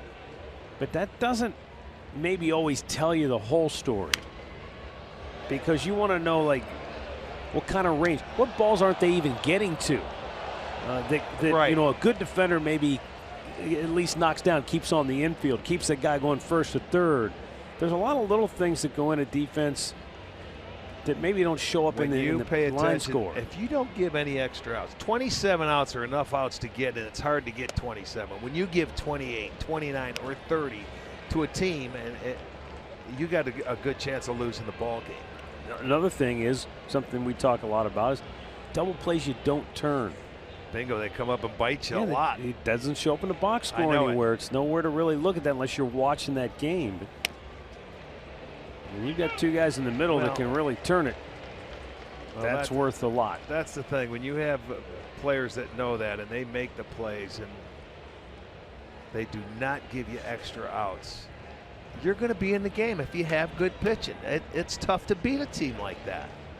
They don't have to score as many. All they have to do is come up with a timely hit. That's the second bat we've seen explode today. And that one, like, it's split in half. Yeah, that's off the end. I mean, off the cupped end. The other one, Zunino, earlier in the game ended with a base hit, and it took him a while to clean up all the shards of bat all over the place. This has been a rough afternoon for the Mariners.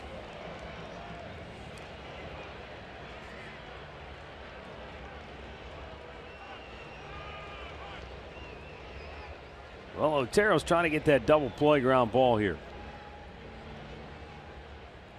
3-2. Instead, it's a line drive base hit down the right field line. Over to cut it off is Naquin. He'll hold Vogelbach to a long single, and to third base goes Zunino. So Mariners at the corners with nobody out. Yeah, this one, let's see. This sounded like it was. Well, he went down and hit a pitch. That looks like that left-hander, typical left-hander that gets it over the head there of Urshela down in the corner, but Naquin cuts it off, keeps it first and third. But they start the inning back-to-back hits. And to the top of the order, Taylor Motter.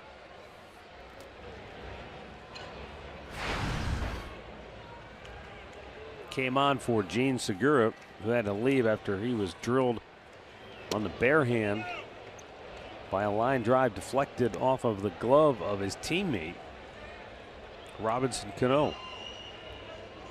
Probably be surprised if he's in the lineup tomorrow now. Yeah, depending on, I don't know if it maybe cracked that finger at the end of it or not. Another base hit in the right field. That's going to get Zunino home, and Vogelbach stops at second base. So 3 straight singles to start the bottom of the ninth for Seattle.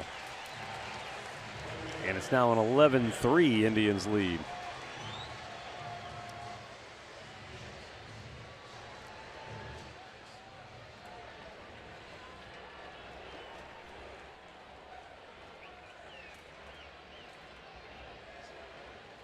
And just like that, after 3 straight hits, the Indians get Zach McAllister up in the Cleveland bullpen.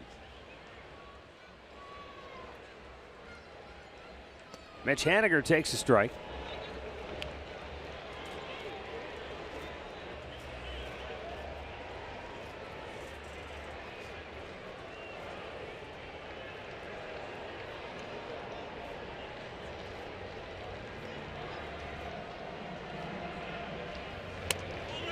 And out the plate, 1-1.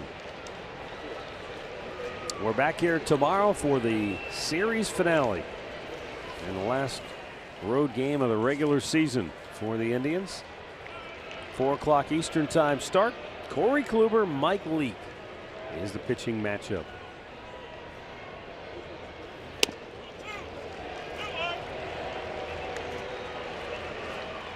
Two and 1 to count.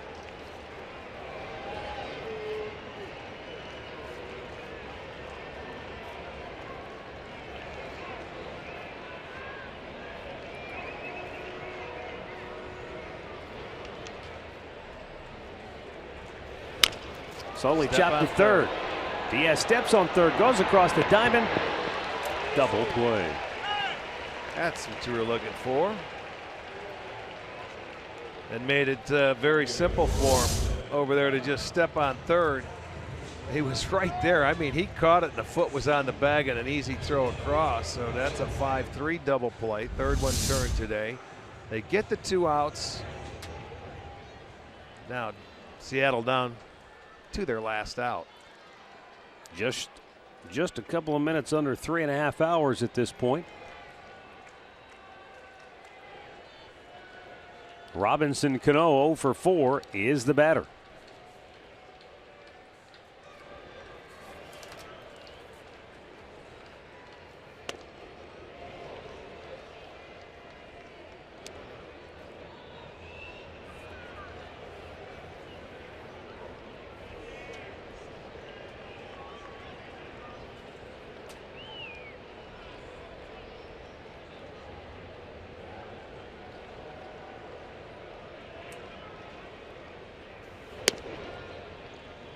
Two and 0.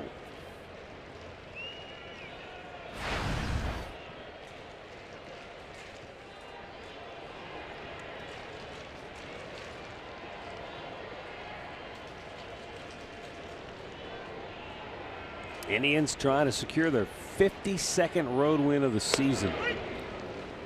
And it's 2-1.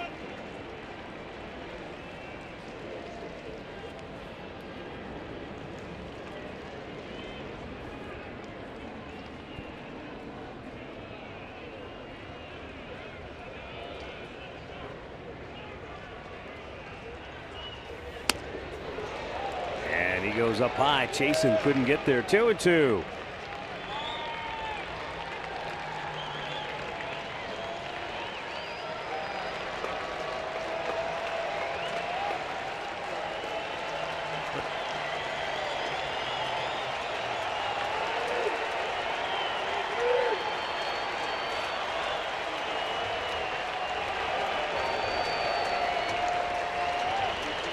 Runner at second.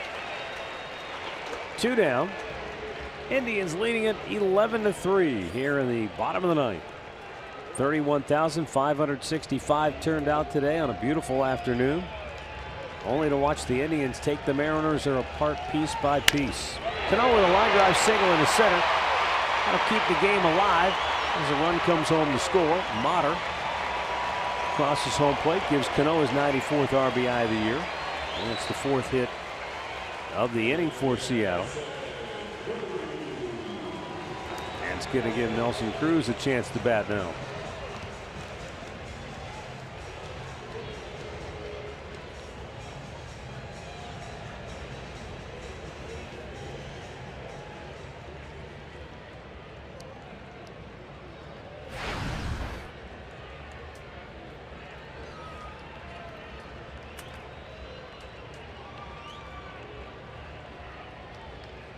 Cruz homered in the 8th, his 115th run batted into the year.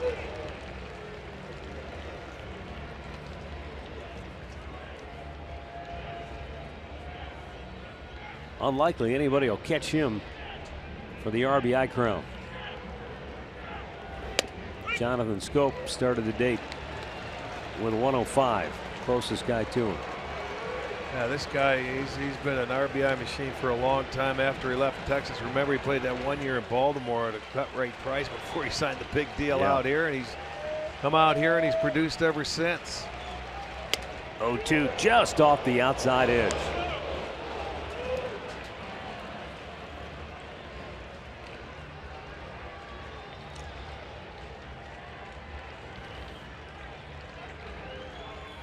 Again, a strong showing by Indians fans here this afternoon. In off the plate, 2-2. Many of them crowded around the Indians dugout, waiting for this one to end.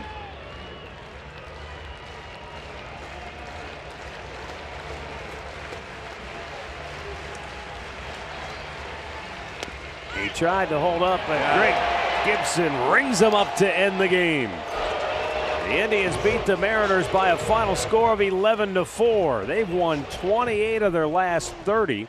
They're now 97-58 on the year as they maintain their stranglehold on the top seed in the American League.